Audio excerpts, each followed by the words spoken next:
بینەرانی ئەزیزم سڵاوتان لێبێت من یادگار فایەقم ئەمڕۆ لە ڕووماڵێکی تایبەتدا بۆ ماوەی دوو کاتژمێر لەگەڵتانە بم بۆ قسەکردن لەسەر ئەو دۆخەی ئێستا دروست بووە و کاریگەری ئەو دۆخە لەسەر هەرێمی کوردستان و پێشهاتەکانی عێراقی شتاوتویەکەین لە سعاتی یەکەمی ئەم ڕووماڵە تایبەتەدا ئێمە لە ستۆدیۆ میوانداری دکتۆرە ئەشواقجاف پەرلەمانتاری عێراقمان کردووە لە لیستی پارتی دیموکراتی کوردستان هەروەها لە ڕێگەی تەلەفۆنەوە بەڕێزان ئارام شێخ محەممەد جێگری سەرۆکی پەرلەمانی عێراق هەروەها هەڵگورد حکمت بەڕێوەبەری ڕاگەیاندن و ڕۆشنبیری وەزارەتی پێشمەرگا لەسەر هێڵی تەلەفۆن لەگەڵمان ئەبن هاوکات مەریوان حەسەنیش پەیامنێرمان لە دەوروبەری جەلەولا و گەرمیان لەگەڵمان ئەبێت بۆ ئەوەی زانیاری زۆرترین زانیاری بگەێنین بەیەوە و هەروەها لە کاتژمێری دووهەمی ئەم ڕووماڵە تایبەتە تاواتە لە سعات 3 بۆ 4 لە ستۆدیۆکانمان لە شاری هەولێر مامۆستا عەبدوڕەحمان سدیقمان لەگەڵە بێت هەروەها لە ستۆدیۆی سلێمانیش مامۆستا مەلا ماجد حەفید مامۆستای ئاینی و پەرلەمانتاری پێشووی عێراقمان لەگەڵە بێت بۆی قسە لەسەر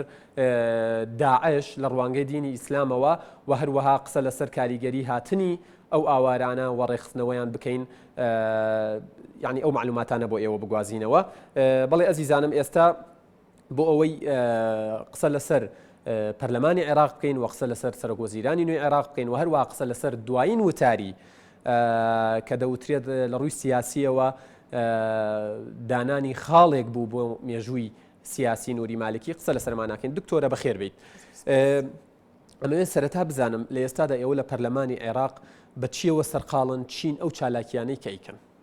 بەڵێ زۆر سوپاس بەنسبەتی ئێمە لە یەکەم ڕۆژ کە دەستمان کرد بە خولی سێهەم کار لەسەر دوو خاڵمان کردووە یەک پشتوانی بۆ هێزی پێشمەرگە طبعا تەحشیدێک لەناو پەرلەمان کۆ بکەینەوە بۆ ئەوەی کە دامی هێزی پێشمەرگە بکەین و دووش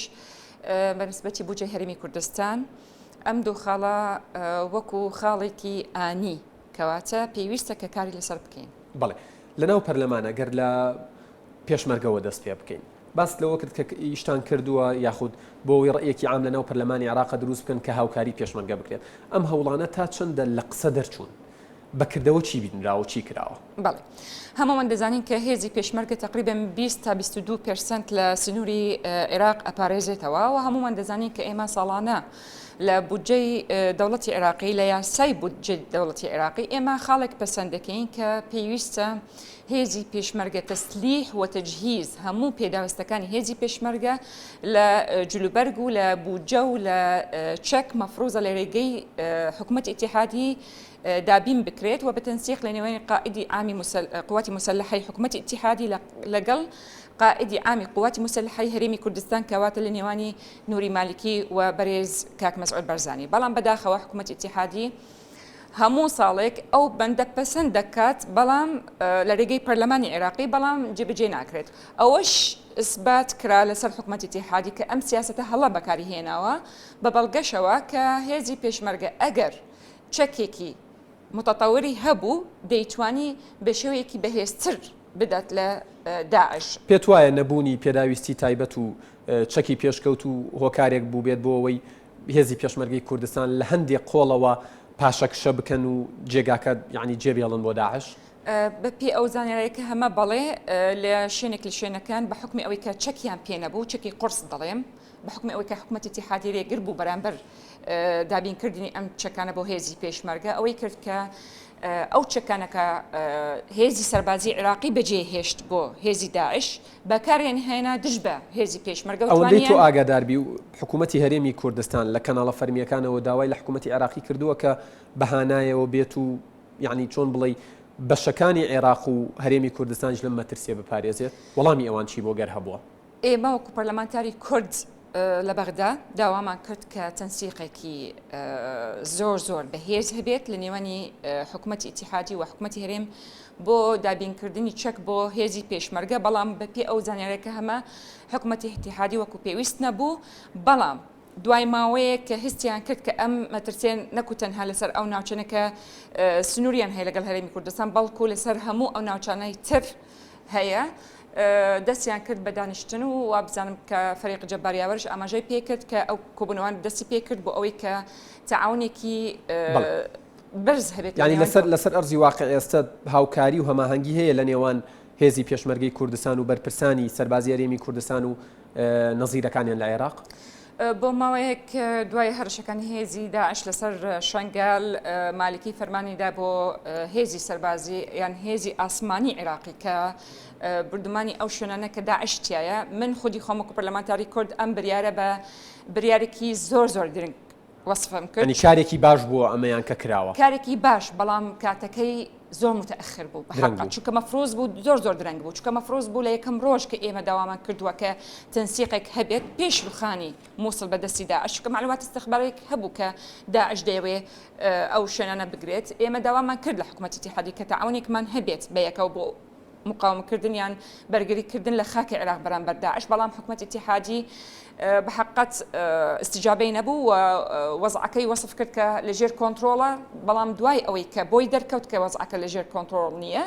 ئەو کاتە احساسی کرد بەو بریارە هەڵەکردایەتی. دکتۆرە سەبارەت بە پەرلەمانی عێراق، ئێوە یعنی لە دانیشتنەکانە بەرکەوتنتانە بێت لەگەڵ پەرلەمانتاری کوتلەکانی دیکە چ یعنی شیعە بێت یاخود سوننە بێت، ڕایان چییە سەبارەت بەوەی ئەگوزارێت و تا چەندە لەگەڵ ئەوەن کە هێزی پێشمەرگەی کوردستان لەلایەن عێراقەوە پڕچەک بکرێت؟ چکە ئەوترێت ینی مەبلەغی خەیاڵی پارەی زۆر خەیاڵی بۆ تەجیزکردنی سوپای عێراق سەرف کراوە و لە ڕووی چەکی پێشکەوتووەوە، لە ڕووی فڕۆکەوە، لە ڕووی ئۆتۆمبیلەوە هیچ نەقسێکیان نیە، تا چەندە داواتان کردووە کە ئەوانە هێزی پێشمەرگەش استفادەیان لێ بکات، بۆ وەڵام چی بووە؟ هەموو دەزانن کە ئێمە ساڵانە داوامان دەکرد، بەڵام بەداخەوە استیجابە نەبوو. تەنها ئێمە وەکو پەرلەمانتار وەکو یاسادانان پەسەندمان دەکرد لە ناو یاساکە، بۆیە دەبوو بە ماڵ لەسەر حکوومەتی اتحادی و لە 2007 تا 2013 ئەو 7 تریلیۆن دینار قەرزاری هێزی پێشمەرگەیە، بەڵام لەسەر ئەرزواقع استیجابە نەبوو و هەروەهاش پەرلەمانتارەکانی هەندێک لە لیستەکان و بەتایبەتی دەوڵەتی یاسا بە حەقەت دژی تەسلیحکردنی هێزی باشە کە لە پەرلەمان بڕیار لەمە دراوە بۆچی یعنی جیهەتی تەنفیزی بەدەمیەوە نەهاتووە؟ یعنی ئەمە بۆ واگەڕێتەوە کە گەر بتوانین عیبارێ بەکاربێنین حسابیان بۆ پەرلەمان نەکردووە یاخود مەسەلە چی بووە؟ هەمومان دەزانین ئێمە لە خولی دووهەم و چەند جاش من خودی خۆم ئاماژەم پێ کردووە هەندێک هێز کار لەسەر ئەوە کردووە کە پەرلەمان ئیفلیج بکات بۆ ئەوەی ڕۆڵی نەبێت، بە حەقەت لە بەرژەوەندی ئەوان نەبوو کە پەرلەمان بەهێز بێت، چونکە هەمومان دەزانین لە هەموو دنیا خۆی مەفرۆزە ینی بەرزترین سوڵتەی لە وڵات مەفرۆزە سوڵتەی تەشریعی بۆ ئەوەی کە ڕقابەش هەبێت لەسەر حکومەت، بەڵام بەداخەوە هێزێک هەبوو کە کاری لەسەر ئەوەی کرد کە پەرلەمان زۆر زەعیف ببێت، نەکو تەنها زەعیف ئیفلیجیشی کرد. کەواتە گەر زۆر بە کورتی وەڵامم بیتەوە، پەرلەمانی عێراق خولی نوێی پەرلەمان ڕەنگە ینی نەتوانین بە شێوەیەکی دروست هەڵسەنگاندنی بۆ بکەین، بەڵام لە خولەکانی پێش و پەرلەمانی عێراق کەم تەرخەم بووە بەرامبەر بە کوردستان، بە هەرێمی کوردستان؟ کەم تەرخەم ناتوانین بڵین کەم تەرخەمە، بەڵام جێبەجێکار بوو بۆ ئەجندەی سیاسی حیزبەکانیان بوون، یعنی بە یاسا ئیشیان نەکردووە. هەمومان دەزانین کە تۆ هەر مەوزوعێک بێت تۆ لە ڕێگەی یاسا چارەسەرەکەیت، بەڵام ئەوان نەخێر بە ئەجندەی حیزبەکانیان حیزبەکانیان لە بەرژەوەندی حیزبەکانیان نەبوو کە یاساکان تەشریع بکرێت. بۆ نمونە یاسای هێزی پێشمەرگە ئێمە دەمانویست لە ڕێگەی یاسا ماف و امتیازاتی هێزی پێشمەرگە دابین بکەین، ئەوان دژی ئەوە بوون. هەروەهاش یاسای نەوت و گاز ئەوان دژی تەشریعکردنی دانانی یاسای نەوت و گاز بۆ، چونکە بەڕاستی حکوومەتی اتحادی ساڵانە ئەمانەوە کە کارتێکی فیشاری سیاسی بەکارهێنا دژ بە هەرێمی کوردستان، ئەگەر یاسایەک هەبوو ئەو نەیەتوانی ئەوە بکات، بەڵام لە بەرژەوەندی ئەوان نەبوو ئەم یاسانە لە ڕێگەی پەرلەمان جێبەجێ بکرێت. سپاس دەکەم دکتۆرە، من هاوڕێیانم لە کۆنتڕۆڵ پێمەڵێن کە ئێستا کاگارم شێخ محەممەد جێگری سەرۆکی پەرلەمانی عێراق لەسەر خەتە و ئەو قسانەی تۆشی لەگەڵا باسەکەین و بزانم هەنگاوی تازەیان چییە.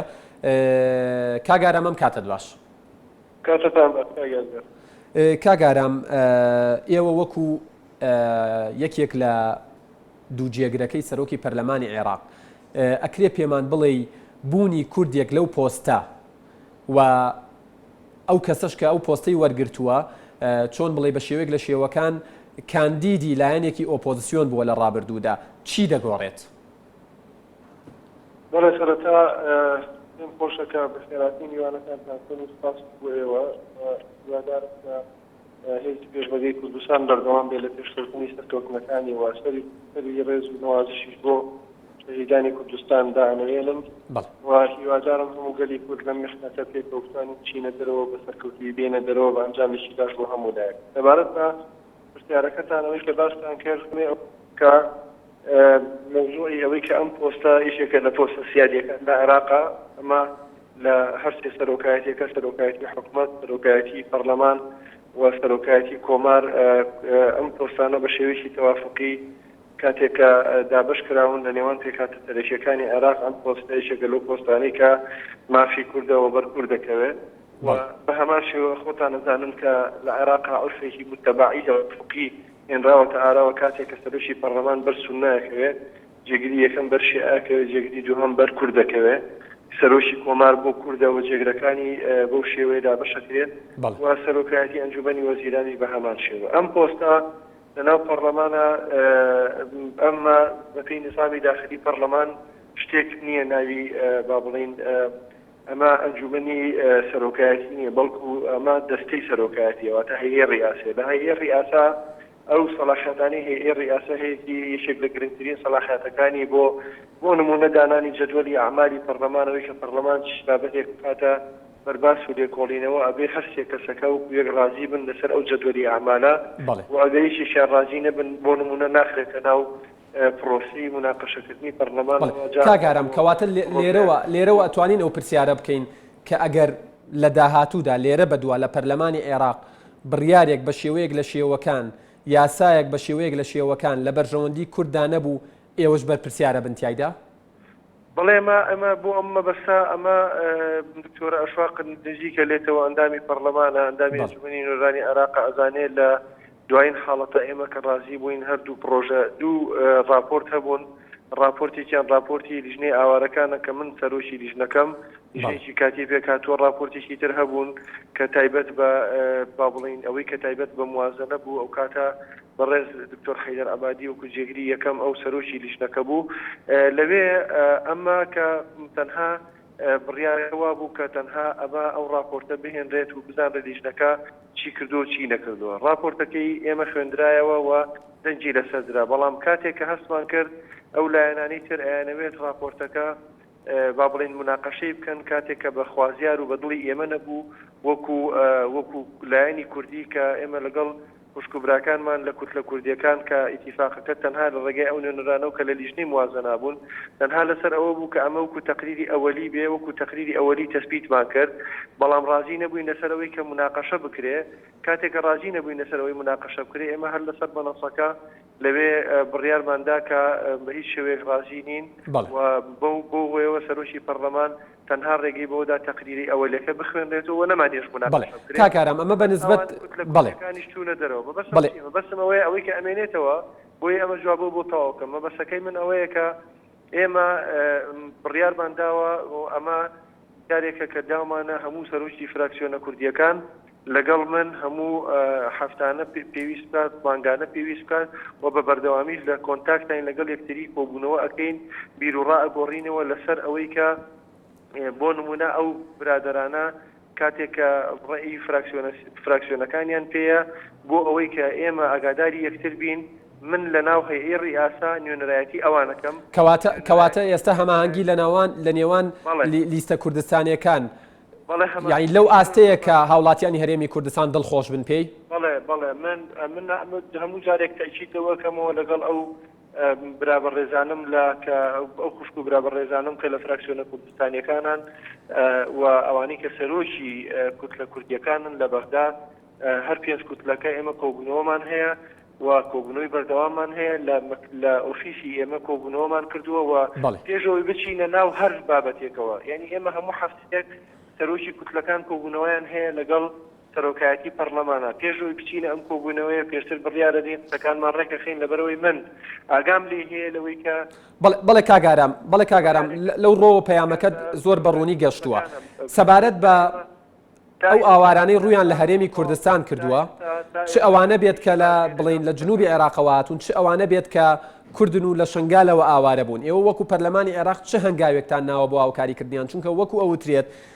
یەک جینۆسایدیان بەرامبەر کراوە ئەوانەی شنگال دوو ئەوترێت لە دۆخێکی یعنی مرۆیی لە دۆخێکی لە بار و گوزەرانێکی زۆر زۆر خراپدان ئێوە چه هەنگاوێکتان ناوە لەمڕۆوە وەکو پەرلەمانی عێراق ئەم بەشی ئەخیرم باش گوێ نەبوو لەبەری لەگەکە تۆزێک بەڵێ سەبارەت بەوەی ئەوترێت لە شنگال جینۆساید بەرامبەر ئەو کوردانە کراوە و ئەژوترێت کە ئەو ئاوارانە لە ئێستادا لە دۆخێکی مرۆیی لە دۆخێکی بار و گوزەرانی زۆر زۆر خراپدان ئێوە وەکو پەرلەمانی عێراق تۆ وەکو نوێنەرێکی کورد لە پەرلەمانی عێراق چیتان کردووە؟ ئێمە تەمە خۆتان مەزانن پەرلەمان دەسەڵاتی پەرلەمان دەسەڵاتی جێهی و دەسەڵاتیشی ڕقابیە بەڵام پەرلەمان دەتوانێت زۆر شت بکات لەم سیاقە لیژنەی ئاوارەکان کە راوە ئێمە لە لیژنەی ئاوارەکان کە باسم کرد لیژنەی ناجەحین من سەرۆشی ئەو لیژنەیەم ئێمە سەردانێکی مەیدانیمان کرد بۆ ناوچلینەوە پاش ئەوە کە گەڕاینەوە راپۆرتێکمان حاضر کرد بەسەر دڵی کۆبوونەوەیەکی گەورەکە کردمان لە لیژنەکە لە ناو راپۆرتەکە ئێمە تەسبیتی ئەوەمان کردووە کە نازانم نوسخەکان تێگەیشت بیان ئێمە دەتوانین بەدەستان بگەێنین تەسبیتی ئەوەمان کردووە کە چەندین بڕگەی تایە تایبەتە بە هەرێمی کوردستان و بە هاوکاریکردنی خێرا بۆ هەرێمی کوردستان و بە تەنسیق و هەماهەنگی لە نێوان حکوومەتی بەغداد و حکوومەتی هەرێمی کوردستان بۆ ئەوەی کە هاوکاری خێرا بگەێنرێتە پەرلەمانی کوردستان خێرا بگەێنرێتە هەرێمی کوردستان ببوورە ئەوەی کە بوترێت لەم سیاقا چیترمان کردو من نامێ باسی ئەوکەم کە بەتەنها من کردومان من بە هاوکاری ئەو برا بەڕێزانە و خوشکە بەڕێزانە لە فراکسیۆنە کوردستانەکان لەگەڵ جەنابی سەرۆکی کۆمار و هەروەها ئەبێ من ئەوە بڵێم کە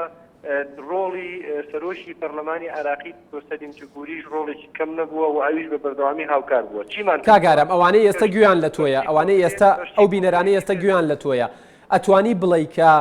ئێوە هاوکاری ئەو ئاوارانە ئەکەن یعنی بە فعلی ئەچن بەدەمیانەوە شتیان بۆ ئەکەن لەسەر ئەرزی واقع جگە لە قسە ئەگەر ئیجازە بە من بویستم بێمە سەر شتە کۆنکرێتەکان پرسیارەکە پرسیارێکی زۆر بەجێ و لە جێگەی خۆیان بەڵێ ئێمە لەگەڵ سەفارەتی ئەمریکی لەسەر خەت بووین قسەمان کردووە داوای هاوکاری مرۆیی و هاوکاری سەربازیمان لێکردن بۆ هێزی پێشمەرگە خۆتان نەزانن ئەم هاوکاریانە گەیشتووە لەگەڵ سەفارەتی وەکو پەرلەمانی عێراق داوای ئەو هاوکاریانەتان کردووە کاگارام بەڵێ داوامان کردووە و وەکو کوردیش لەگەڵ جەنابی سەرۆکی کۆمار لەسەر خەت بووین داوامان کردووە ئەنجا منیشتمەوەت بۆ تەواو کەم ئەگەر فەرموو یعنی بۆی مەبەستژەکە بگە ئێمە لە کۆبوونەوەی لیژنەی پەرلەمان کە لە ڕۆژی 5 هەشتکردمان میوانداری فەریق ڕوکن عەباس محەممەدمان کرد بۆ لیژنەکە کە ئەو رئیسی ئەرکان و قائیدی عامی عملیاتە قائیدی عامی قوات و عملیاتی مشترەکە لە نێوان کوردستان و بەغدادە ئەم پیاوە لەوێ بوون هەموو پرسیارێکمان ئاباستە کردووە و داوای هەموو ڕوونکردنەوەیەکمان لێ کردووە لەسەر هاوکاریکردنی سەربازی و لۆجستی و ئەو لە 5 هەشت بەڵێنی ئەوەی بە ئێمەیە لەبەر چاوی لیژنەکە کە ئەوان بەردەوامن لە هاوکاری و هاوکاری سەربازی ئەگەینە هێزی پێشمەرگەی کوردستان بەڕێز فالح فەیاضمان بان کرد بۆ پەرلەمانی عێراقی کە مستەشاری ئەمنی وەتەنیە کە ئەو کاتە بەڕێز نووری مالیکی لە دەرەوە بوو تەنها ئەو سەلاحیەتەکانی سوپا هەمووی لەبەردەستی ئەوە بوو و بەڵێنی پێداین کە هاوکاری سەربازیە کرێ و لەم ڕۆوە پەیوەندیەکمان لە نێوان بەڕێزیان و بەڕێز وەزیری پێشمەرگە کاک مستەفای سێدقادر دروست کرد بە لەگەڵ کاکەریم سنجاری لە پەیوەندیە بوون بۆ ئەوەی کە ئەم هاوکاریانە هاوکاری سەرباسی و لۆجستی بگەنێتە هێزی پێشمەرگە خۆتان نەزانن ئەو قەسوانی بەو دوایان نەکران کارێکی باش بوون و تەئسیراتی خۆی دانا لە ڕووی هاوکاری مرۆییەوە ئێمە لەگەڵ نەتەوە یەکگرتووەکان لەگەڵ نیکۆڵای میلادینۆف لەسەر خەت بووین 3 وەجبەی گەورە بە شەحن گەێنراوەتە هەولێر و لەلایەن دەستەی مافی مرۆڤ لە هەولێر وەرگیرا و گەێنراوەتە ئاوارەکان جگەلەوە داواکاری ئێمە بۆ هاوکاریکردن لە ئەمریکایەکان و داواکاری ئێمە بۆ هەندێک لایەنی تریش بۆ ئەوەی کە هاوکاری بگەێنێتە خەڵکی ئاوارەکانی شنگال و بگاتە دەستی ئەوان وە بە بەردەوامی ئێمە لەم هەوڵانە وەکو باسم کرد لەگەڵ جەنابی سەرۆکۆمار لەگەڵ لایەنەکانی ئاخر شت کە دیڵێم لیژنەیەکی ئێمە لەگەڵ بەڕێز ساڵح موسڵاک کە ئەو سەرۆشی لیژنەی حکومیە بۆ پێدانی ئاوارەکان بە بەردەوامی ئەوەندەی کە قسەمان کردبێ لەگەڵیانە ئەوان باسی ئەوان کرد لە ڕێگای چەند کەسێکەوە جێگیری وەزارەتی هیجرە و مهەجرینی بەغداد لە هەرێمی کوردستانە بەشێک لەو هاوکاریانە گەیەنداوەتە ئاوارەکان لەگەڵ کاک فەرهاد دروشی لە پارێزگای دهۆک ڕاستەوخۆ لینچێکیان هەیە من ئەمە کە بەڕێز دکتۆر ساڵح مطلق پێڕاگەیاندن ئەم هاوکاریانە بە بەردەوامی ئێمە لەم ماوەکەمەدا ئەوەی کە توانیمانە بیکەین ئەمەندە بووە بەردەوامیشین ئەوەی کە کاگارامیانە بکەین بۆ گەیاندنی هاوکاری بۆ ئاوارەکان بۆ ئەوەی کە پێویستە بۆ هێزی پێشمەرگەی کوردستان لە بەغدادەوە بیکەین بە هاوکاری هەموو لایەنانی کە لە بەغدادن لەگەڵ بەڵێ کاگارام تۆ جێگری سەرۆکی پەرلەمانی عێراقی لە شەقامی کوردیە پرسیارێکەیە زۆر دەکرێت و خەڵک ینی پێی خۆشە بزانێ وەڵام چی ئەبێت تۆ لە پەرلەمانی عێراقی کە من دواتر و پرسیارە لە دکتۆرە ئەشواقیش ئەەکەم لە ئێستادا خۆت ئەزانی ئەو ناوچانەی پێیانەوترێت ناوچە کێشە لە سەرەکان یاخود ناوچە دابڕێنراوەکان یاخود ناوچە کوردستانیەکانی دەرەوەی ئیدارەی هەرێم لەلایەن هێزی پێشمەرگەی کوردستانەوە کۆنتترۆل کراوە و ئەوترێت بە شێوەیەک لە شێوەکان گەڕاوەتەوە سەر باشووری کوردستان ڕای پەرلەمانی عێراق ڕای کوتلەکانی ناو پەرلەمانی عێراق بە شیعە و سونەوە چییە لەم بارەیەوە؟ ئەزانی چۆنە خۆی تاوەکو ئێستا لە ڕاستیا پێت بڵێم بۆ ئەوەی کە هەموو خەڵکی کوردستان بیزانێ زۆر بە شەفافانە و بە ڕاشکاوانە وەڵامی ئەم پرسیارە بینەوە پێم وایە خوشکی بەڕێزیشم دکتۆرە ئەشواقیش هەروەها ئەویش بریتیە لەوەی کە ئێمە لەسەر ئاستی عێراقی تاوەکو ئێستا گفتوگۆیەکی چڕ و پڕ و تێر و تەسەل لەسەر ئەم مەوزوعە بە وردی دەست پێ نەکراوە کە ئەبێت دەست پێ بکات وەزەرورە دەست پێ بکات ئێمە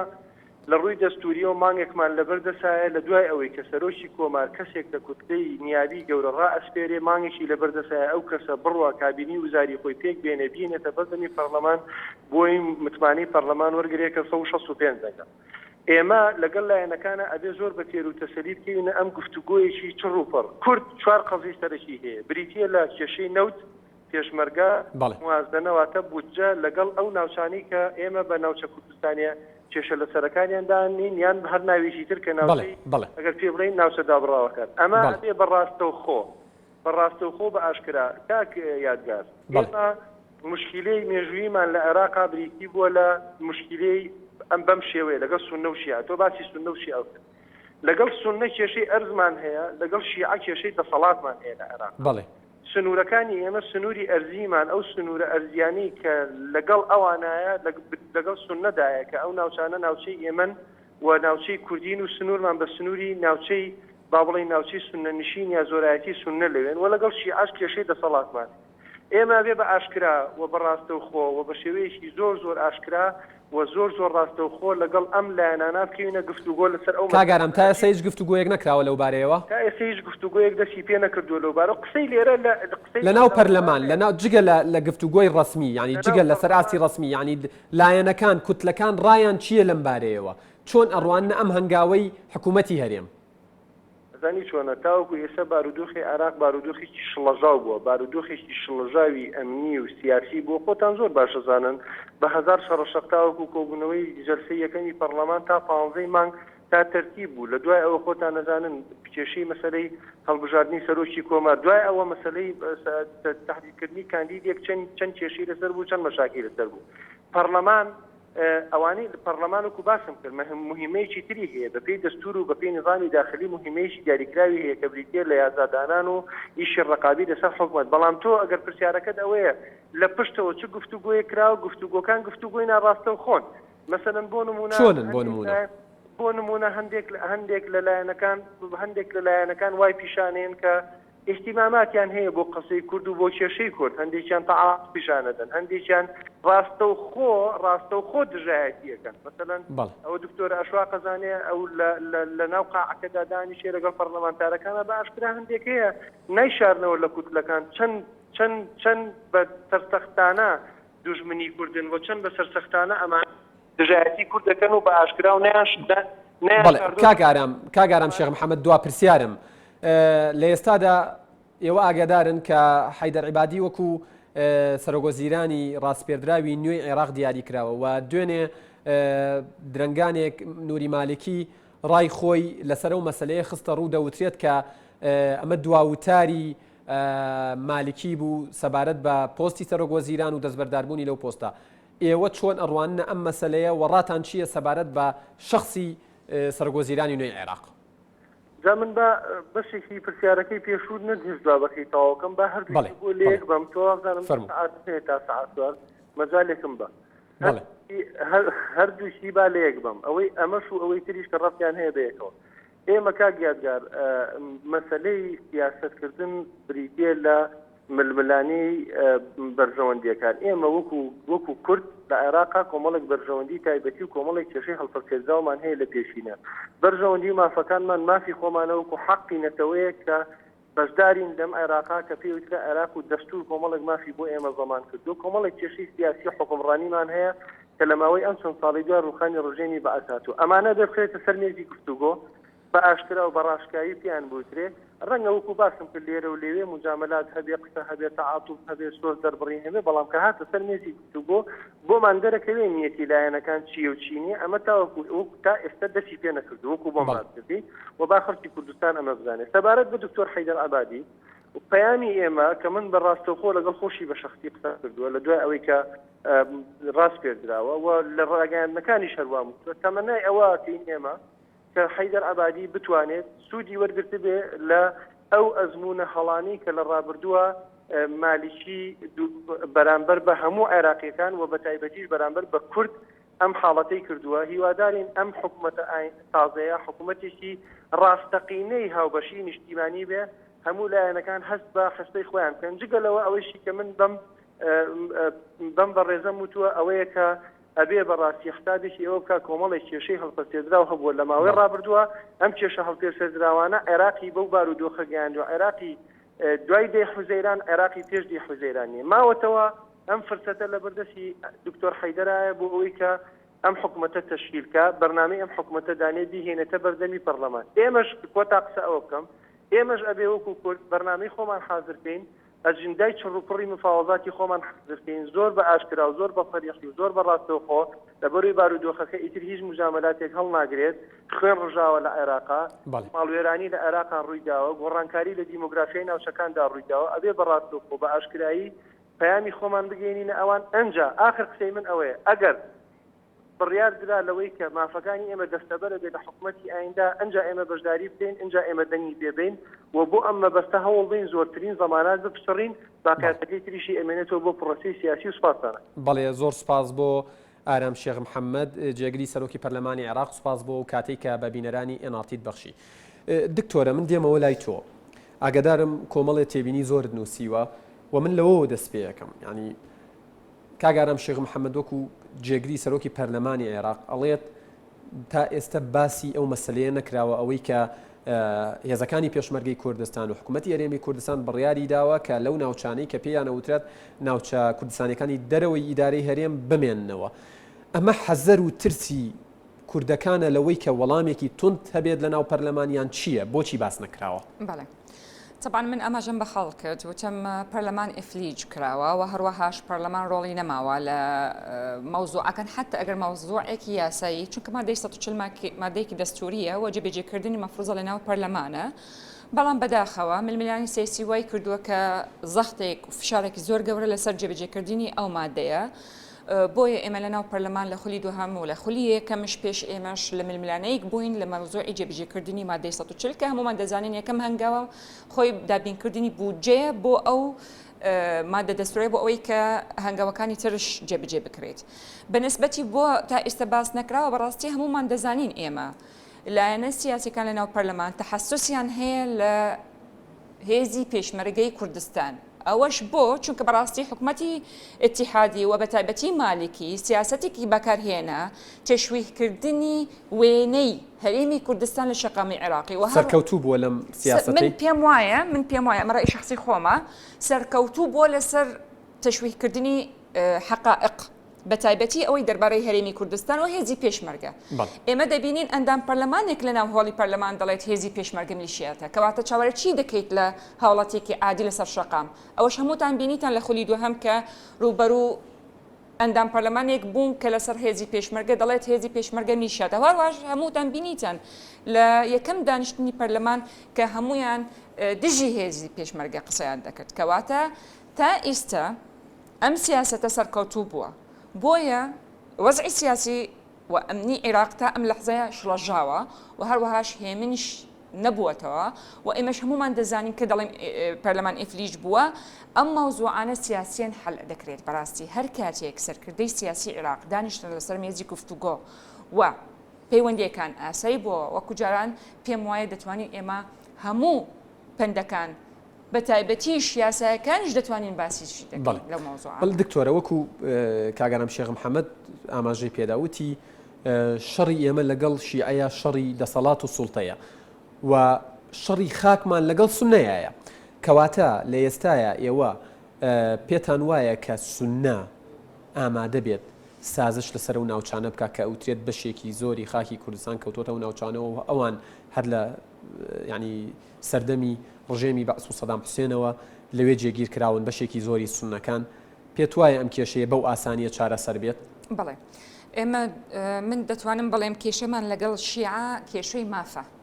و کێشەمان لەگەڵ سونە کێشەی سنوورە کەواتە ئێمە ئەوەش هەردووکی لەناو دەستورە کێشەی ماف لەناو دەستور هاتووە و ینی چارەسەرکردنی عەفوەن ئەو کێشەی ماف لەناو دەستور هاتووە و چارەسەرکردنی کێشەی سنوورش لە دەستور هاتووە کەواتە ئێمە شەر جێبەجێکردنی دەستور دەکەین. ئێوە پابند ئەبن بەو دەستورەوە تا ئەم لەحزەیە ئێوە پابندن بەو دەستورەوە هەموو مافەکان زۆر جار لە بەرپرسانی هەرێمی کوردستان و سەرۆکی هەرێمی کوردستان وتراوە یعنی ئەو دەستورە چۆن بڵێ بەسەر چووە. هەموو مافەکانی ملەتی کورد لەناو ئەم دەستورە پارێزراوە و بۆ نمونە ئیستا چارەسەرکردنی ئەو کێشانە لەسەر سنوور ناوچە کوردستانەکان لە دەرەوەی هەرێم لە مادەی 140 چارەسەری بۆ کراوە چارەسەری بۆ دانراوە بەڵام قۆناغی ئاساییکردنەوە و قۆناغی دیاریکردنی سنوور و بەچەند قۆناغێک دانراوە بەڵام ئەوەی ئێستا هەرێمی کوردستان کردوێتی پێزی پێشمەرگەی کوردستانی لەو ناوچانە جێگیر کردووە یعنی ئەگەر بتوانین بەکاری بێنین ئەو دەستەواژەیە بەهێز ئەو ناوچانە گەڕاونەتەوە سەر هەرێمی کوردستان. طبعا ڕاستە ئێمە بەرگریمان کردووە لەم ناوچانە ئێستا و ئێمەش لەم ناوچانە هاتوون قۆناغی یەکەمش تقریبا تەواو بووە کەواتە دەتوانین ئێمە بچینە هەنگاوی دووهەم کە ئەحسا یعنی ئەو هەنگاوی هەرێمی کوردستان بە هەنگاوێکی دەستوری دادەنیتۆ. من ناتوانم بڵێم دەستوریان دەستوری نییە بەڵام بەڕاستی مامەڵەکردن لەگەڵ حکومەتی اتحادی زۆر قورسە ڕێزنەگرتنی حکومەتی اتحادی بۆ دەستور زۆر قورسە ئێمەش داگیرمان نەکردو ئەمە خاکە خاکی ئێمەیە و هەروەهاش حکومەتی اتحادی ئامادە نەبوو بەرگری لەم خاکە بکات بەڵگەیشەوە چەکەکانی خۆی دانا و ڕای کرد داعشش بەو چەکانە ئیستا هەرشە لە خەڵکی ئێمە دەکات لەو ناوچانە کەواتە ئێمە واجبی نەتەوەی خۆمانە واجبی سەرشامانم بچینە ئەو شوێنانە و بەرگری خەڵکی خۆمان بکەین ئەم مەسئولیەتە حکومەتی اتحادی هەڵی نەکرد کەواتە مەفروزەش ئەمڕۆیەت دانیشێت لەگەڵ حکومەتی هەرێم لەسەر مۆزوعی ناوچە کوردستانەکە لە دەرەوە هێرم کە لە کاتێکی حساس ئەو ئامادە نەبوو بەرگری لێ بکات. بەڵێ دێمەوە لات هاوڕێیانم لە کۆنتترۆل پێمەڵێن کە بە شێوەیەکی بەردەوام پەیوەندیەکەن بە کاک هەڵگورد حکمتەوە بەڵام وەڵامی تەلەفۆنەکە ناداتەوە هیوادارم ئەگەر ئاگای لە ئێمە بێ وەڵام باتەوە چکۆ ئێمەش پرسیارمان هەیە و خەڵکی چاوەڕێی وەڵامە. دکتۆرە شتێک هەیە باسەکرێ ئەوترێت ئەو نوێنەرانەی هەرێمی کوردستان کە دەچنە بەغدا وەکو تەنێکی دابڕاویان لێ دێت لە هەرێمی کوردستان هەماهەنگی لەگەڵ پەرلەمان بوونی نییە هەماهەنگی لەگەڵ سەرۆکایەتی هەرێم بوونی نییە هەماهەنگی لەگەڵ سەرۆکایەتی ئەنجومەنی وەزیرانی یاخود سەرۆکایەتی حکوومەت بوونی نییە. ئەمە بۆ چیە گەڕێنیتەوە؟ یعنی ئەمە شتێکی دروستە کە پەرلەمانتارەکانمان نوێنەرەکانی هەرێمی کوردستان لە بەغدا پەیوەندیان بە هەرێمی کوردستانەوە نەبێت نەزانن ڕای ڕسمی هەرێمی کوردستان لەسەر و مەسەلانە چییە؟ ئەگەر وانیە چۆنە؟ بەڵێ طبعا ئێمە من باسی واقع دەکەم لە خولی دووهەم ئەم پەیوەندیانە وەکو پێویست نەبوو لەگەڵ پەرلەمانی کوردستان و هەروەهاش لەگەڵ ئەنجومەنی وەزیران هەبوو بەڵام وەکو پێویست نەبوو بە حقات بۆ نمونە من نمونێکی بەسیط پێڵێم من وەکو پەرلەمانتارێک کە دەمەوێ یاسایەک لە حکومەتی اتحادی پەسەند بکرێت مەفروزە داواکاری ملەتی خۆم تێیدا هەبێت و جێگیری بکەم و بەرگریش لێ بکەم کە من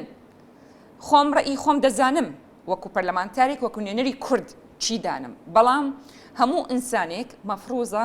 ڕئی ئەندامەکانی تر وەرەگرێت بۆ نمونە من لەسەر پرۆژە یاسایەک ڕەشنووسێک کە پێش ئەوەی بێتە ناو پەرلەمانی عێراق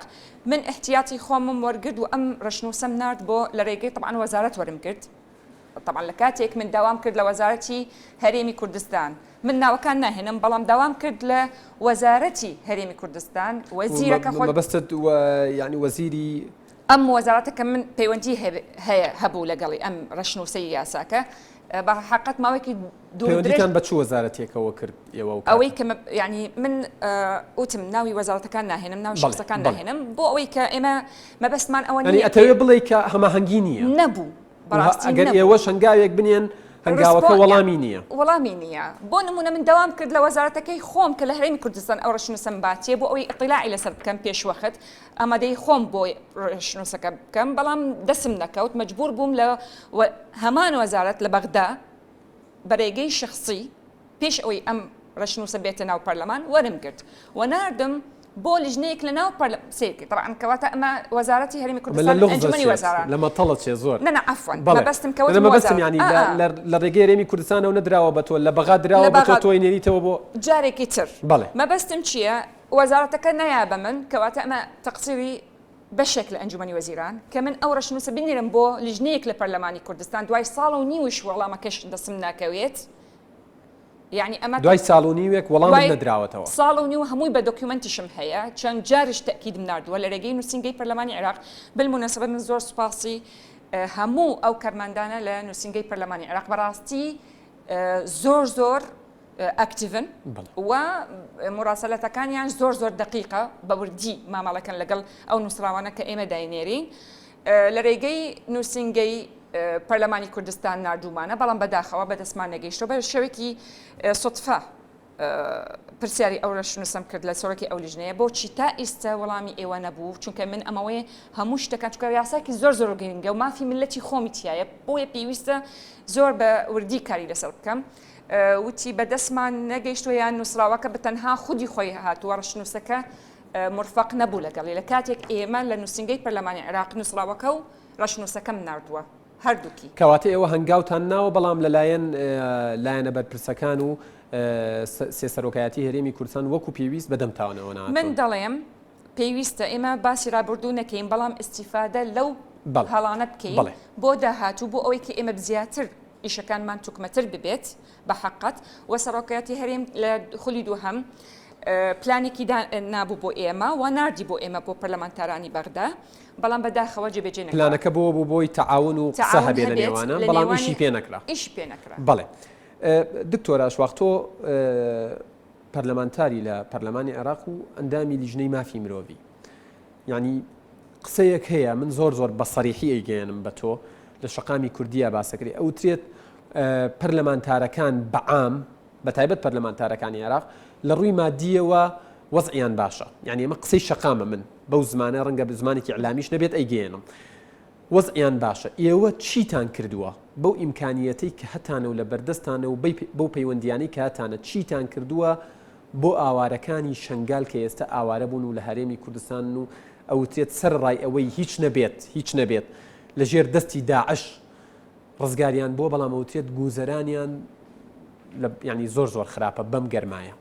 ئێوە چیتان کردووە ئێمە وەکو پەرلەمانتارانی کورد طبعا لە بەغدا هەموو دەزانین کە ئێمە یەکەم دانیشتنێک کە چوینە بەغدا دوای ڕووداوەکانی شنگال چوین داوامان کرد لە سەرۆکاتی پەرلەمان کە ئەمە بەڕاستی جینۆسایدە بە حەقی ئەم ملەتە و هەروەهاش ئەمە خەتەرێکی گەورەیە بۆیە پێویستە بە جووترین کات ئێمە کار بکەین لەسەر ئەو مۆزوعە و هەروەهاش داوامش کرد لە عینن کات داوامان کرد کە پشتگیری هێزی پێشمەرگە بکرێت و تەنسیقێک هەبێت و چەک بدرێت بە هێزی پێشمەرگە و سەرۆکەتی پەرلەمان ئیعلانی کرد کە پەرلەمان پشتگیری هێزی پێشمەرگە دەکات و هەمووتان بینیتان کە سەرۆکی پەرلەمان ئەو ئیعلانەی کرد بەنسبەتی دوای ئەوەی طبعا لیژنەیەک تشکیل کرا و دوای چەند ڕۆژێک لە دراستکردنی ئەو مۆزوعە ئێمە طبعا داوامان کرد بە تەنها بە دروشم نەبێت چونکە ئێمە لە خولی دووهەم بینیمان تشکیلکردنی لیژنەکان گەیشتن نەتیجەیەک چونکە قسەکەوێ ئەوترێت تەنها دروشم و قسەی سەر تەلەڤیزیۆنە و لە ئەرزی واقعە هیچ هەنگاوێکتان نەناوە بۆ هاوکاریکردنیان ئێمە خودی خۆمان وەک پەرلەمانتاریش ڕخنە لە ئیشوکارەکانی خۆمانمان دەکرد لە نەکو خۆمان وەکو پەرلەمانتار لە پەرلەمان چونکە ئاماژەم پێ کرد هێزێک هەبوو نەیویست پەرلەمانکارە بێت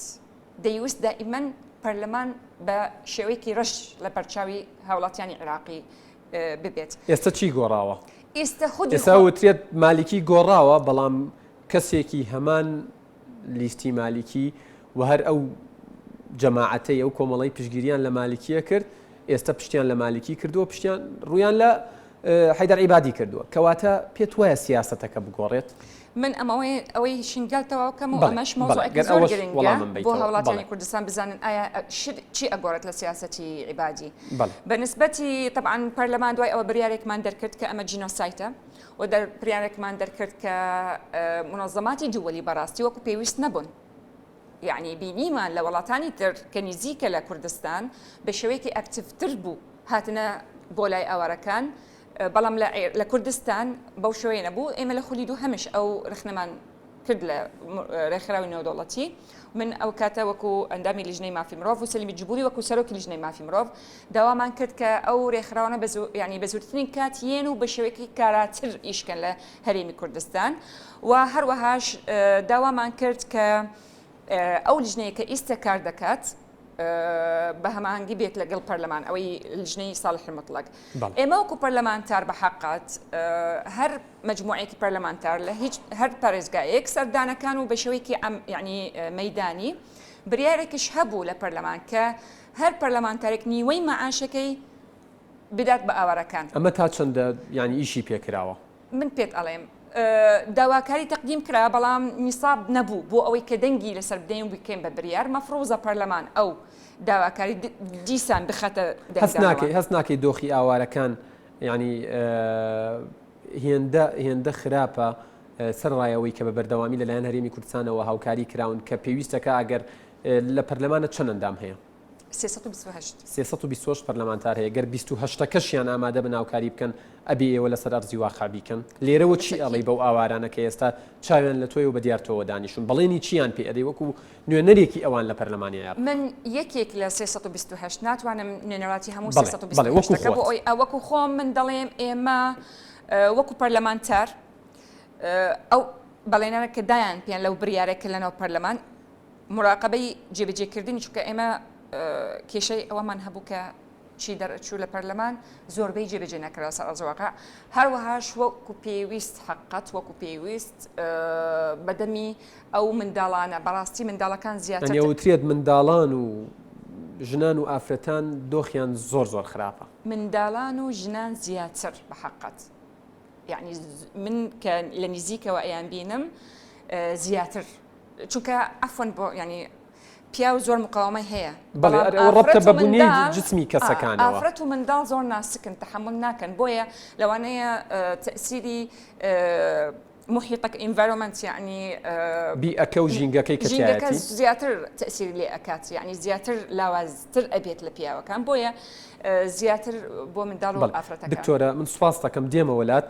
هاوڕێیانم لە کۆنترۆل پێمەڵێن ئێستا کاک هەڵگورد حکمەت بەڕێوەبەری ڕاگەیاندن و هۆشیارەی وەزارەتی پێشمەرگە لە سەر هێڵی تەلەفۆن لەگەڵمانە. کاک هەڵگورد ئەم کاتت باش. ڕۆژتان باش هەموو کاتێک باش. بەڵێ کاک هەڵگورد ئەمەوێت لەوە دەست پێ بکەم وەزارەتی پێشمەرگە لە ئێستادا چۆن سەرپەرشتی ئەو دۆخە ئەکا کە دروست بووە ئەوترێت بەرەکانی هێزی پێشمەرگەی کوردستان فراوانن. وەزیری پێشمەرگە و تۆژۆک و بەڕێوەبەری ڕاگەیاندن و ڕۆشنبیری یاخود هۆشیاری وەزارەتی پێشمەرگە گەر پێمان بڵێ چۆن سەرپەرشتی ئەم دۆخە ئەکا وەزارەتی پێشمەرگە. تەواوی ئەو میحوەرانەی کە هەیە وەکو جارە ئەو جەبە فراوانەی کە هێزی پێشمەرگەی کوردستان هەیەی دابش کراوە بەسەر 8 میحوەرە. ڕاستەوخۆ ئەم 8 میحوەرانە لەلایەن وەزیری پێشمەرگەوە سەرپەرشتی ئەکرێت. بەڵێ و ژوورێکی ئۆپەراسیۆنی هاوبەش لە نێوان ئەمریکا وەزارەتی پێشمەرگە و وەزارەتی بەرگری عێراقی فێدراڵ دروست کراوە. ئەم ژوورەش بە شێوەیەکی کە لە شێوەکان سەرپەرشتی حاڵاتی با بڵێن معلوماتی و مەسەلەی فڕۆکەکانی لایەنی ئەمریکی و لایەنی عێراقی و پلانی لێدانی دوژمنان و تیرۆریستان ئەمانە لە ڕێگەی ئەو ژوورە ئۆپەراسیۆنەوە لەسەرکرێەوە بە تاکیدیش هەم ژوورە ئۆپەراسیۆنەکەەوە هەم تەواوی ئەو جەبە فراوانەی کە هەیە لەژێر دەسەڵاتی وەزیری پێشمەرگایەوە تەنانەت ئەو فڕۆکانەشی کە هەن بەبێ ئاگاداری وەزیری پێشمەرگە ئەرکەکانیان ئەنجام بدەن. بەڵێ کاکەڵگورد پرسیارێکی تر ئەوەیە و پرسیاری هاوڵاتیانیشە ئەوانەی کە چاودێری دۆخەکەکەن ئەوترێت لە ئێستادا بۆ نمونە کە ئێمە لە نارتی ناومان ناون هێزی پێشمەرگەی کوردستان بەڵام خۆتەزانی ئەمە تەسنیفە بێ ئەو ینی پێشمەرگە هەیە پۆلیس هەیە ئاسایش هەیە دژە تیرۆر هەیە زێرەڤانی هەیە وەزیری پێشمەرگە تا چەندە هەماهەنگی ئێوە وەکو وەزارەتی پێشمەرگە و وەزیری پێشمەرگە تا چەندە هەماهەنگی لەگەڵ ئەم هێزانە هەیە و تا چەندە بەیعازی وەزارەتی پێشمەرگە ئەجوڵێنەوە بە تاکیدی حەقیانە ئەوان کە بەیعازی ئێمەیان بە فەرمانی وەزیری پێشمەرگە نەجوڵێنەوە چکە ئەوانم دامەزراوەی سربەخۆن ئەوانەش مەرجعەتی خۆیان هەیە کێنەوانی کە دامەزراوەی سربەخۆن گەر بەناو پێمان بۆ نمونە نەک سربەخۆ بۆ نمونە مەسەلەن تیرۆر سەر بە ئاژانسی زانیاری و پاراستنە مەسەلەن ئەگەر شورتەیە ئاسایش لەو میحوەرانە هەبێ ئەوە هەر یەکە و مەرجعەتی خۆیە بۆیە بەڵام دەوترێت هەمویان بەشدارن لە جەنگین و شەڕکردن لەگەڵ داعشدا ئەمە چۆن ڕێکخراوە منویستم بۆ ڕوونکەمەوە کە چۆن بەڵێ فەرموو ئالێتێکی گونجاو دۆزراتەوە بۆ ئەم لیژنەیەکی هەماهەنگی هەم ئۆپەراسیۆنی هاوبەش هەیە لە نێوان هەموو ئەم پێکاتانە و ئەمانە نوێنەری هەموو ئەم پێکاتانە لەو لیژنەیە هەیە لە ڕێگەی ئەم لیژنە و لە ڕێگەی ئەم توانین بڵێن ئەویش بێکی ئۆپەراسیۆنە لە ڕێگەی ئەم ژوورەوە جۆری مامەڵەکردنەکان جۆری فەرمانەکان شۆڕبوونەوەی بۆ خوارەوە و بە پێچەوانەکەشی بۆ سەرەوە ڕێکخراوە. بەڵێ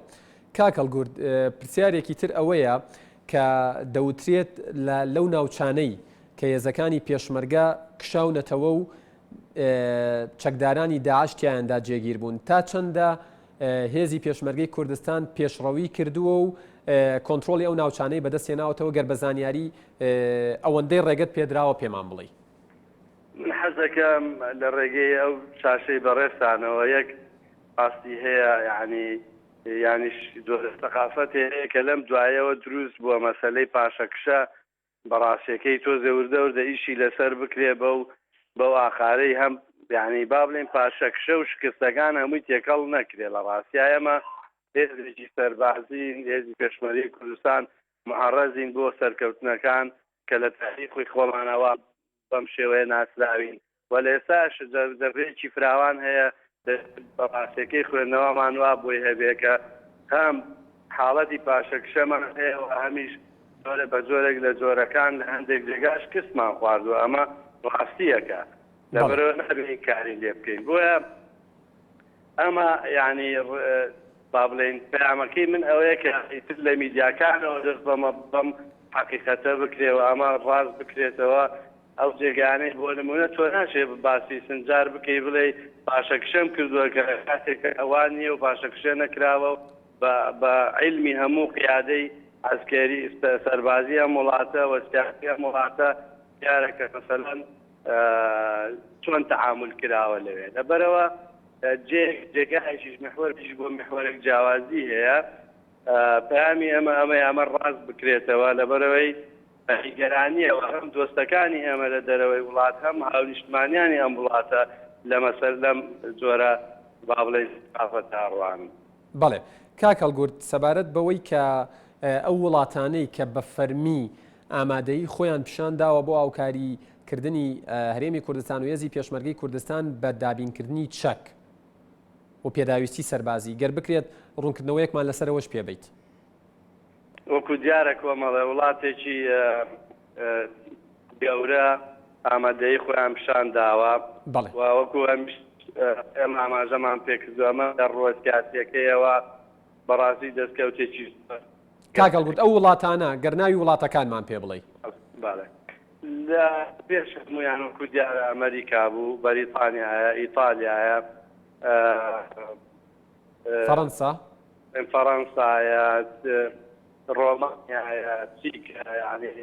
کەنەدایە ئەمە یعنی وەکو چۆنەڵێن بەسەری بێگەناک بەڕاستی لەوانەیە بە قایمە پێدا بچینە خوارە وڵاتی کەشە بێ ئەڵمانیا بەو دەوا خیرانە هاتوۆتە سەر حاڵی بوونێکی باشی هەیە لە مەسەلەکە ئەمانە هەموو بەڵام ئەو جۆریە و هاوکاری کە گەشتووە ئێمە دەتوانین بڵێن هاوکاریی سوپای عراقیمان پێگەشتووە حکوومەتی عراقی و ئەوی دیکە هی لایەنی ئەمریکا کە گەشتوون اینجا وەزبێک بێ چەند وەزبێک بێ ئەوەی کە گەشتووە هی لایەنی ئەمریکیە دوێنێ پێوە ئێمە چاڕوانی هاوکاریەکانی فەڕەنساین بە تاکید پێمە ئەڕۆ لەوانەیە تا ئێوارە ئەوانەی تر هاوکاریە سەربازیەکانی فەڕەنسا تا ئەمڕۆ هەینی ئێوارە ئەگات هەرێمی کوردستان بە تاکید بە گوێرەی ئەوەی من بۆ خۆت ئازان متابعەتی باشم هەم لەسەر لە ئاستەکەی داسی دەرەوە هەیە هەم لە ناو خۆش بۆ مەسەلەکان وە بە پێی ئەو زانیارەین لە بەردەستی منە ئەمڕۆی تر لەوانەیە هەتا ئێوارە و هەتا شەوی ئەم شەو کە شەوی داهاتوو کە لێت با بڵێن بگاتەیە. بەڵێ کاکەڵ گورد خەمێکی تری هاوڵاتیان ترسێکی دیکەی هاوڵاتیان لە ئێستادا ئەوەیە ئەوترێت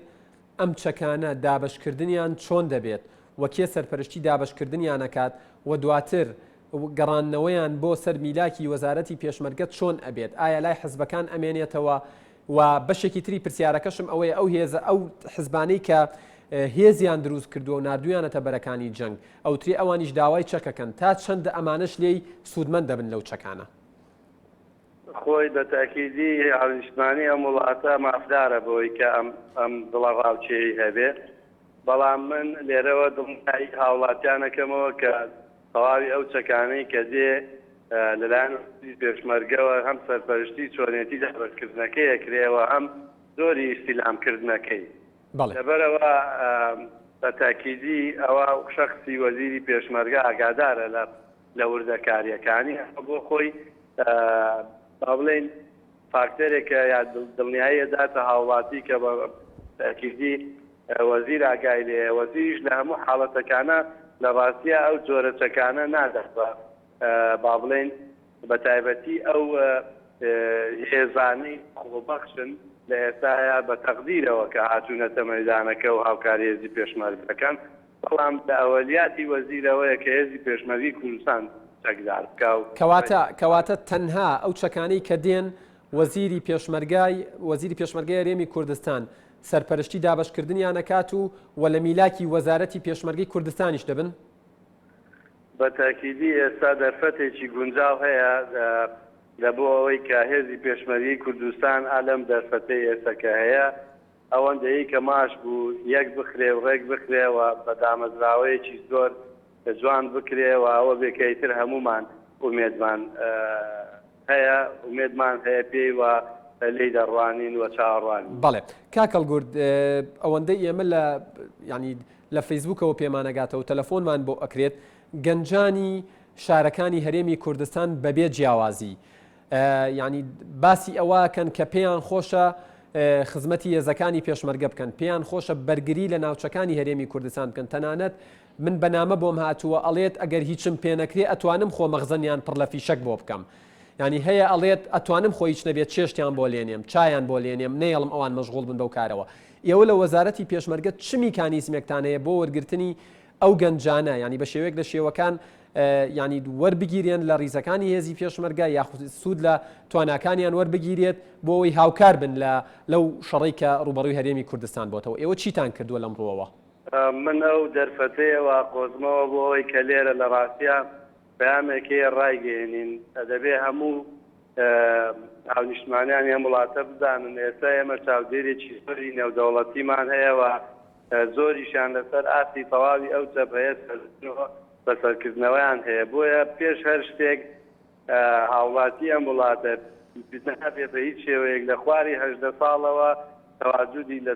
لە تەواوی ئەو جەبهانە هەبێت ئەوانەی لەسەرەوەی یاخود لە سەروی 18 ساڵەوەن ئێوە چ میکانیزمێکتان هەیە بۆ وەرگرتنیان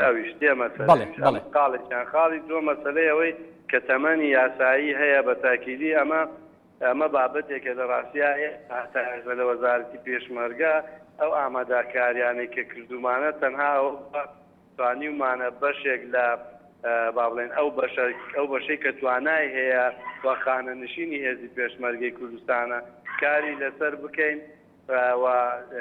ڕێک بخرێن و ئامادە بکرێن بۆی لە کاتی پێویستە ئەگەر پێویست بوو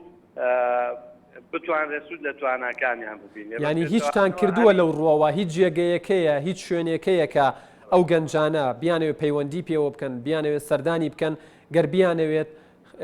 بەشدار بن لە بەرگریکردن لە کوردستان؟ من ویستم بێمە سەر خاڵی سێمیان تەوانەمە بەڵێ ئەوەی کە باسم کرد خانە نشینەکانی خۆمانن وەکو هێزی پێشمەرگە بابەتی سێم خاڵی سێمەوەی کە ئەو هاونیشتمانیانەی کە دەیانەوێت خۆبەخشانە بێن بەرەکانی جەنگ ئەمە لە ڕاستیە هەم بڕیارێک فەرمانێکی وەزارەتی پێشمەرگەی دەوێت و هەم بە بۆچوونی من لەسەر ئاستی پیادەی سیاسی و بە شێوەیەک لە شێوەکان بڕیارێکی دەوێت بۆ ئەوەی ئێمە لە وەزارەتی پێشمەرگە میکانیزمێک چاک بکەین بۆ چۆنێتی استقبالکردن و ڕێکخستنیان ئامادەکرد. بەڵێ کەواتە تا ئەم لەحزەیە لەناو وەزارەتی پێشمەرگە بڕیارێک لەو بارەیەوە نییە؟ تا ئێستا ئێمە فەرمانێکمان لەلا نییە لە وەزارەتی پێشمەرگە بۆ مەبەستی ڕێکخستنی هێزە خۆبەخشەکان طبعاً وەکو بەنیازیشنین ئەو هەنگاوە بنێن گورەکاڵێم ڕێکخستنی مەبەستمانەوە بە شێوەیەکی یاسایی تامان دوای ئەبێ بە یاسایەک ڕێک بکرێەوە ئامادە بکرێەوە دواتر پێشکەش بکرێ بەو جێگەیانەی کە پێویستە. بەڵێ کاکەڵ گورد دواپرسیارم دەوترێت یاخود ڕخنەیەک کە لە وەزارەتی پێشمەرگە و ڕەنگە ڕوبەڕووی ئێوەش بێتەوە وەکو بەڕێوەبەری ڕاگەیاندنی وەزارەتی پێشمەرگە ئەوەیە کە دەوترێت لە بەرەکانی جەنگ هەموو کەس دەتوانێت مۆبایل بەکاربێنێت هەموو کەس دەتوانێت وێنە بگرێت هەندێک جار وەکووانی لەم دوایەش بینرا ئەو چەکانەی کە بۆ هێزی پێشمەرگەی کوردستان هێنراون لەسەر پەڕەکانی فەیسبوک بە ئاشکرا دەبینران کە وترێت لە ڕووی سەربازیەوە بێگومان تۆ زانیاری زیاترە کە چەکێک جۆرەکەی کەشفە بێت حتمما ئاسانتر ئەبێت کە دژەکەی دروست بکرێت یاخود دژەکەی بهێنرێت. ئێوە لە وەزارەتی پێشمەرگە بۆچی لەم ڕۆوە کەم تەرخەم بوون کە نەتانتوانیوە کۆنتترۆڵی بە مۆبایل قسەکردن کەوترێت لە سمارتفۆنەکانە لە مۆبایلە زیرەکەکانە بە ئاسانی موقع تهدید دەکرێت و جێگا ئادۆزرێتەوە. ئێوە چەند گاوێکتان ناوە لەم ڕۆوە؟ ئێمە لە سەرەتای دروستبوونی ئەم قۆناغا نوێیە کە هێزی پێشمەرگەی کوردستانی تایەوە هەرێمی کوردستانی تایە بە جددی وە کاراتر لە پێش ئێستیشمان لەسەر کردووە. بەڵام لە ڕاستیە من نەتوانم بڵێم تەواوی هێزی پێشمەرگەی کوردستان لە ئامادەکاریەکی نەبووە پێشینەیەکی نەبوو بۆ ئەم قۆناغا ئەمە بۆ خۆی پێت وایە قورسە گەرەمە کۆنتترۆل بکرێت؟ ینی ئێوە لە بەرەکانی جەنگ فەرماندەتانەیە کەسێکتانەیە سەرپەرشتی هەر میحوەرە و کەسێک سەرپەرشتیەکە پێت وایە گەر ئەو کەسە خۆی سەرپەرشتیە و وەزع بکات و چاودێری ئەوە بکات بتوانرێت بە ئاسانی مۆبایل بەکار بێنرێت و وێنە بڵاو بکرێتەوە موقع کەشف بکرێت؟ کێشەیەک هەیە کێشەی مۆبایل بەڕاستەکەی کێشەیەکی فراوانە. بەڵێ ئێمە چەندین تعلیماتمان هەیە بۆ هەموو میحوەرەکان چوە لەسەر مەسەلەی با بڵێن مامەڵەکردن لەگەڵ میدیاوە چوونی کامێرەکان بۆ بەرەکان و ئەمە بەڕاستی تەفاسیلەکەی لەوانەیە ئێستا زۆر وار نەبێ باسی بکەین. بەڵام مەسەلەی مۆبایل لە ڕاستیە حاڵەتێکە کە ئێمە پێشگیری لێکردنەکەی ئاسان نییە تەنها دەبێت وردە وردە ئیشی لەسەر بکرێ ئەو بەڕاستەکەی من تەسەوڕەکەم پەیوەستە بە زیاتر ڕێکخستن و دامەزراوەکردنی پێشمەرگەوە چونکە لە ڕاستیە لە ئێستاە بۆتە وەسیلەیەکی زۆر باشی گواستنەوە بەدەست هەموو یەکێکەوە دا ئەوەی کە بە باش بەکاریهێنێەوە ئەوەشی کە بە لە نەسلبیەکەی بەکارهێنێ لەبەرەوە لە ڕاستیە لە دراسەکردنی بەرامبەر بە دراسەکردنی هەندێک هەنگاو هەیە ناوانە کە من بە ڕای خۆم هەنگاوەکان هێشتا جێ خۆی نەگرتووە لەوانەیە بە ڕێژە با بڵێنگە گردیادی بکەین ڕێژەیەک جێ خۆی کرد بێ بەڵام ناوێتی کە لە 100% جێبەجێ بکرێ یانیش نیسبەتێکی باشتر بەرەو سەرتر جێبەجێ بکرێ و ئێمە بە دڵنیا یعنی ئەومان لەبیر نەچێ وەکوتم ئێمە لە ڕاستیە ئامادە نەبووین لە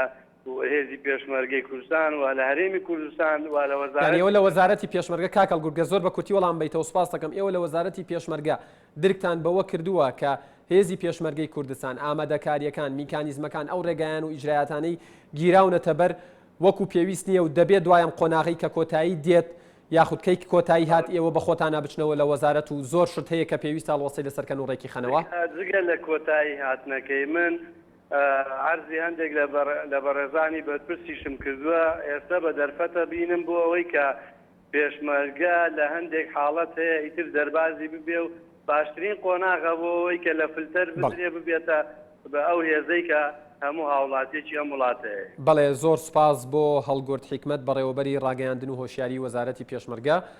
سوپاس بۆ جەنابیشتان سوپاس بۆ کاتەی بە بینەرانی ئێنارتیتان بەخشی. دکتۆرە من پێمەڵێن کاتم لە کۆتایی نزیک بۆتەوە ینی ئەمەوێ ئەو پرسیارە بکەم ئێوە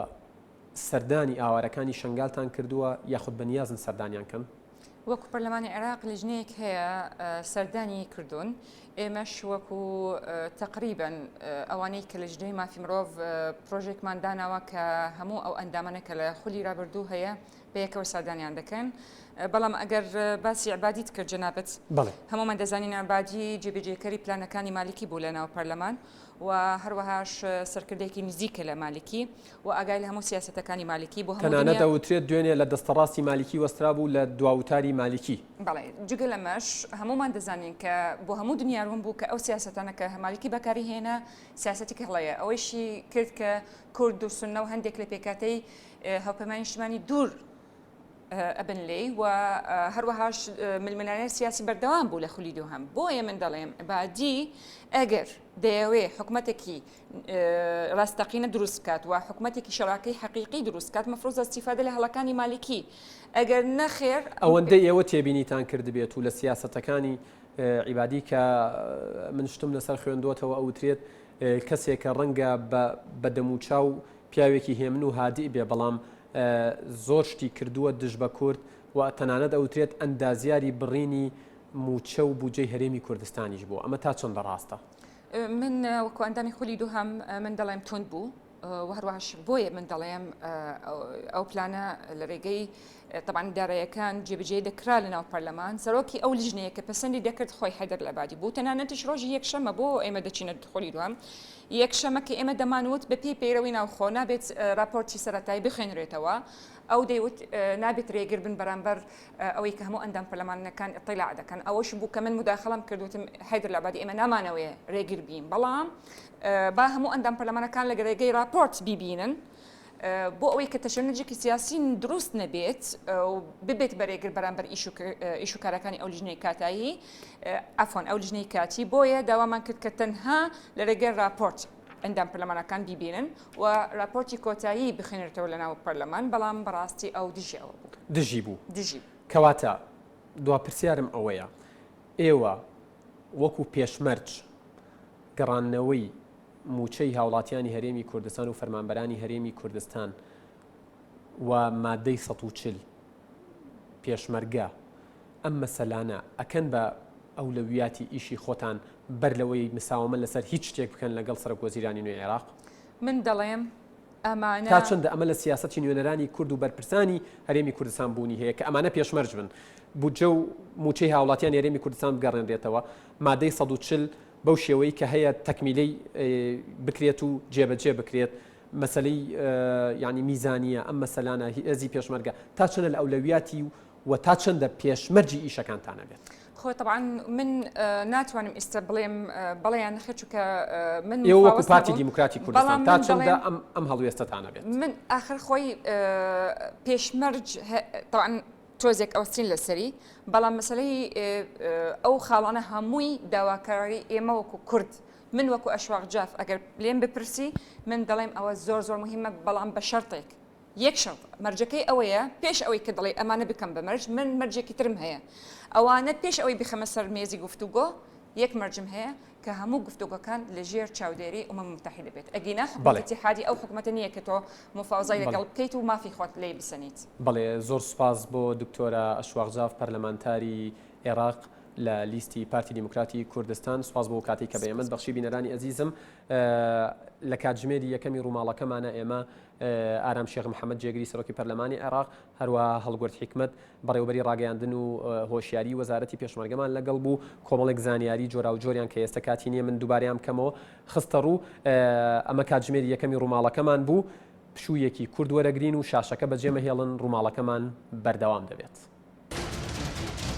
سڵاوتان لێبێ نوێترین زانیاریەکان ڕاوێناتی لە بەرەکانی جەنگ پێشمەرگە بەرامبەر بە داعش توانی بێتی چەنێرشێکی داعشتی بشکێنێ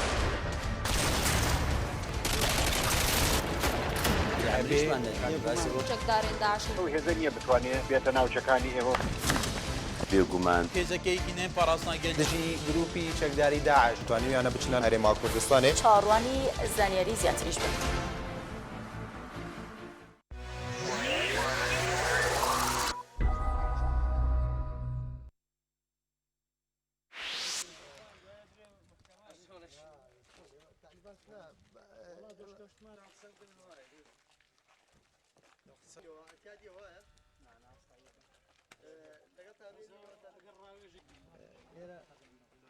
یەکەم سەنگەرەوانە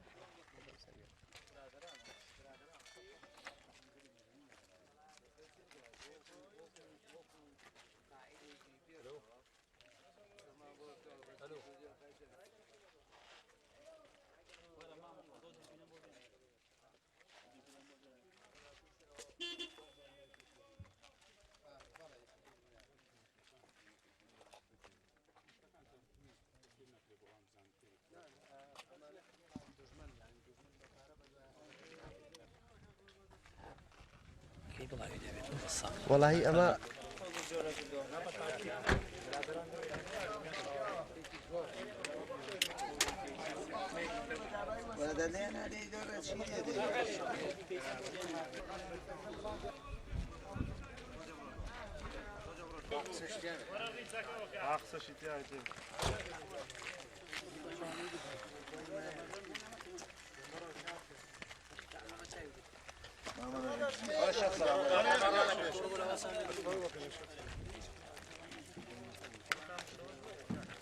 دەسلام الله الله دەسلام جوان بۆسن جوان پێشمەرگانە پێشمەرگەی بابە پێشمەرگەی برا پێناوابینەژە شەیت ئاوا جوان حەسەن لیۆناوس حەسەن لیۆناوس وين دخلها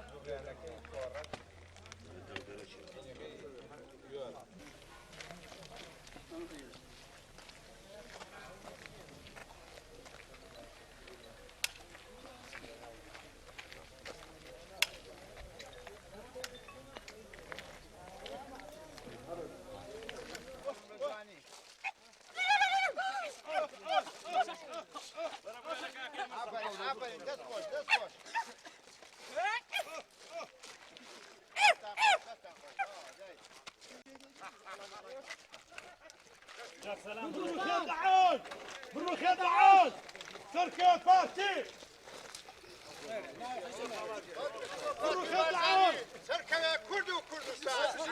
كردستان بجي هر شوار فارسي كردستان بجي كان مسحور بجي كان مسحور سەرکردەی خۆشەویستمان عولا ولا فوجي دوين يزير فوجي دوي بتالي نادر دودي بين حركاتي كد بس الدعوة سكت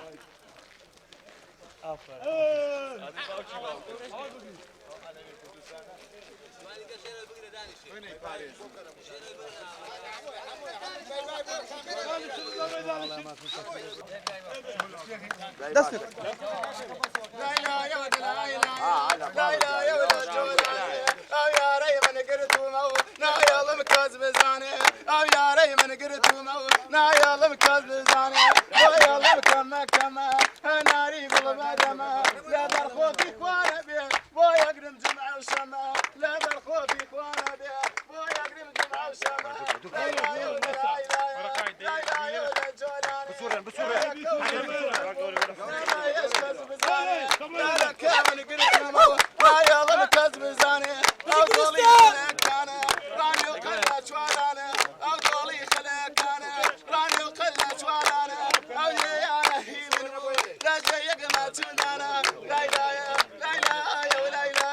لا لا يا ولا جولاني او يا ري من قرت وموت نا يلا مكاز بزاني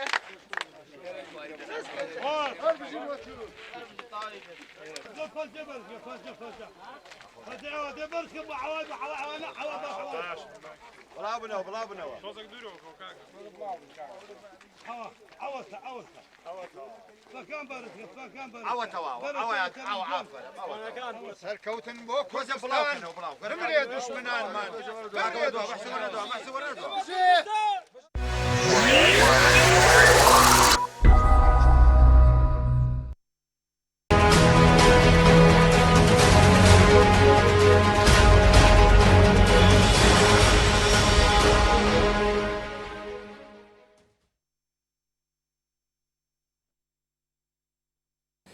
بینەرانی ئەزیزم دووبارە سڵاوتان لێبێت ئێمە لە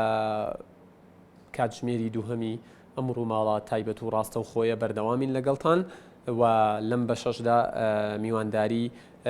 هەریەک لە بەڕێزان شێخ ماجیدی حەفید وتار خوێنی مزگەوتی گەورەی سلێمانیمان کردووە هەروەها لە ڕێگەی مانگی دەستکردەوە لە شاری هەولێرەوە مامۆستا عەبدوڕەحمان سدیق نووسەر و چاودێرمان لەگەڵا دەبێت و هاوکات هەر لەم بە شەشدا هەوڵەدەین کە پەیامنێرمان مەریوان حەسەن لە دەوروبەری جەلەولا بدوێنین و بزانین چی ئەگوزارێت لەو ناوچانە. مامۆستا من بۆ پرسیاری سەرەتا و دەستپێک دێمە لای تۆ. مامۆستایانی ئاینی بەر لەوەی بینە سەرباسی داعش و ئەمانە چین و بۆ وا دروست بوون و ئەو هێزە چییە؟ مامۆستایانی ئاینی لە هەرێمی کوردستان تا چەند دەتوانی ویانە بە شێوەیەک لە شێوەکان لەگەڵ ڕووداوەکانە بن و بەرچاوڕوونی بۆ هاوڵاتیان ڕێگە پیشاندان بۆ هاوڵاتیان بکەن و هاوکاریان بن لەوەی کە نەکەونە هەڵەوە. بەڵێ نەحمەد و نصلي على رسوله الكريم بێگومان یعنی ئاشکرایە ئێمە ئەگەر سەیری ملەتانی دەور پشتمان بکەین ئەنجا بۆمان دەرەکەوێت کە ملەتی کورد چەند پێشکەوتووە لە مەسەلەی پێکەوە ژیانە. يعني هەموو ناوی وڵاتەکان نەدەم بۆی کە نەبێتە مەسلەی سیاسی بەڵام وڵاتەکانی دەوە پشتمانە بینین چۆن لە ئەرمەنەکانەوە لە سنە و شیعەکانەوە لە ئێرانەوە لە جوولەکەکانەوە کاتی خۆی کە دەرکران لە عێراق و لە وڵاتە عەرەبیەکان بەڵام ئێمە لە کوردستانەوە شتی وامانتیا ڕوونەداوەتە ئەویش بەهۆی مامۆستایانی ئاینی و زانایانی ئاینی کە بە درێژایی مێژووەوە هێناویانە بۆ مەسلەی پێکەوە ژیان یعنی تا ئەو ڕادەیە کە شتی زۆر باسکراوە لەسەر کاکەحمەی شێخیا لەسەر پیاوە ماقۆڵانی تر کە لەسەر زانایانەوە و لەم زەمانەش ئێمە ئەگەر ببینین تا ئێستا گەڕەکی جوولەکان هەر وەکو خۆی ماوەتەوە کەس نەچۆتە ئەوەی خانووی دینە سەرباسی ئەوەی مەسەلەی تەعاملکردن لەگەڵیان. ئێوە وەکو مامۆستایانی ئاینی تا چەندە هەماهەنگی و هاوکاریتان هەیە لە نێوان لەگەڵ وەزارەتی ئەوقافە تا چەندە ئەوان ڕاتان ئەسپێرن بۆەوەی بۆ نمونە وتاری هەینیەکی دیاریکراو لەسەر مەسلەیەکی دیاریکراو بێت؟ بەڵێ ئەمەش یعنی جەناب ئەزانی ئەوە کاتی بەعس ئاوا بۆ خوتبەکانە نووسراو لەلایەن ئەمنەوە ئاهاتەوە بۆیە حکوومەتی هەرێم نایەوێ ئەو شتانە دوو بات بکرێتەوە تا ڕادەیەک مامۆستایانی ئاینی یعنی زۆربەی ئازادن نەک تا ڕادەیەک مامۆستایانی ئاینی ئازادن بەڵام بۆ هەندێک شت ڕووداو کە ئەبێ تەبلیغێک ئەکرێ بە تەلەفۆنەوە تەبلیغەکە یا هەندێک جار کە ئەگەر مەسەلەکە سەحە بێ یا تەندروستی بێ یا شتێکی خەتەر بێ ئاوا شتێکی نیشتیمانیە بێ ئەو لەو کاتەیە بە نووسراو تەبلیغ ئەکرێن کە با ئەم خوتبەی هەینیەکە لەسەر ئەم بابەتە بێ. بەڵێ لە ئێستادا کۆمەڵێک یاخود گروپێک چەکدار دەرکەوتون کە ئەوترێت کوڕی ڕێکخراوی قاعیدەن بەڵام ئەوترێت ئەم کوڕە زۆر زیتەڵتر زۆر بەتاکتیکتر و زۆر عاقڵانەتر لە باوکی کە ڕێکخراوی قاعیدەیە تەعاملەکات و زۆر جارە ئەوترێت کە ینی پەنا ئەباتە بەر جەنگی دەرونی بۆەوەی هاوڵاتیان لە خشتە بەرێت ترس و دڵە ڕاوکێ لە دڵیان دروست کات. ئێوە یاخود با بڵین ئاینی ئیسلام چۆن ئەڕوانێتە چەکدارانی داعش؟ ئایا ئیسلام فعلەن بەریە لە داعش؟ بەڵێ ئەمە یعنی ئێمە ئێستا ئێمە لەوە دەست پێکەین لە زمانی پێغەمبەر صلی الله علیه وسلم کاتێ شتێکی دابش کرد شتەکانی تەقسیم کرد کە هەستا ڕۆیشتەوە یەکێک لەو جەماعەتەی کە دانیشت بوو قسەیەکی نابەجێی کرد وتی ئێمە ئەحەقتر بووین بەو حسابە کە قسەکە گەیشتە پێغەمبەر صلی الله علیه وسلم وەکو شێوە تووڕەیەک فەرمووی من خەبەری عاسمانم پێ ئەگات بە ئەمانەتەوە ئەیگەێنمە ئێوە یعنی ئەمینداری خەبەری عاسمانم ئەمیندار نەبم لەسەر ئەو کەلوپەلانەی ثروت ام سامانانا يتر او ين هر او زلامه هر قصيكي نابجي كرد ايتر جاري كيتر كوتي يا محمد اتق الله بزقي اوا الاخوا بترسا يا محمد ان جاء اصحابه كان لو يتوربون كبيغمر صلى الله عليه وسلم الاخوان نترسي يا اخوان ناسي كي ترخوا بناسي لبر أوا يهندي لأصحابه كان بيغمر صلى الله عليه وسلم خوي فرموي ويحك إن لم أتق الله فمن يتق الله أقر من الأخوان ترسم كامتان الأخوة بترسية بهر حال كهستا رويش تم زلامة أصحابه كانوا استيان بيكوجن وتيان بابي كوجين أما چونك لما منافقة زيادة النبي بيغمر صلى الله عليه وسلم فرموي وازي لي بين أما سيخرج من ضئضئ هذا لبشتي أم كسان يقدر أشن قوم أو الحديث ترى سيخرج في آخر الزمان قوم سفهاء الأحلام أحداث الأسنان يقرؤون القرآن لا يتجاوز حناجرهم يمرقون من الدين كما يمرق السهم من الرمية أم وصفانا إستامن أيلم إيو بزهن أم وصفانا فرموي كسان يقدر أتن لبشتي أما على آخر الزمان كسان يقدر أتن جنجو هرزكارن ريز لهيج قصيك ولا هيج بوچونيك هيج كثير يشبيك يا هيج بيا معقولك يا هيج بوچونيك جير ريز لهيج جيريك يا بيونيه قرآنك أخينا قرآنك لدميان تنابري لقردنيان تنابري يعني لم لا قرآنك أخينا لم لا كردارك ببيتواني قرآن بلى لقرجانا وتنابري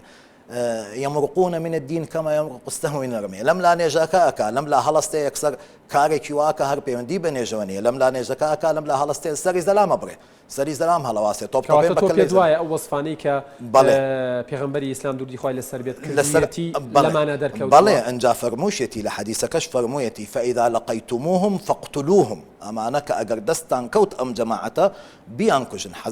حديثك حضرتي عليش أي فرمي لبشيك أفرمي أجر تا أو زمانة من ما بيتم لأقتلنهم قتل ثمود أو من أيانكوجم شون أزانم شون بيانكوجم لحديثك لبشيك ترى هاتوا فرمويتي فمن قتلهم فله أجر عند الله يوم القيامة أو كأمانة أكوجي أجر باداش دي سكوي روش قيامة شونك أمانة بناوي دين وتجارتك كواتتو بيدوايا ك ديني إسلام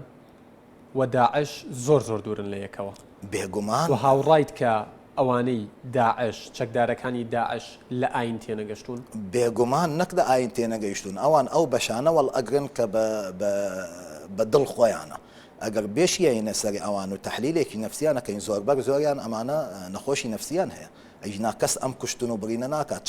چ دینێکە چ ئاینەکە خوای گەورە ئەفەرمێ إن الذين آمنوا والذين هادوا والصابئين والنصارى من آمن بالله واليوم الآخر وعمل صالحا فلهم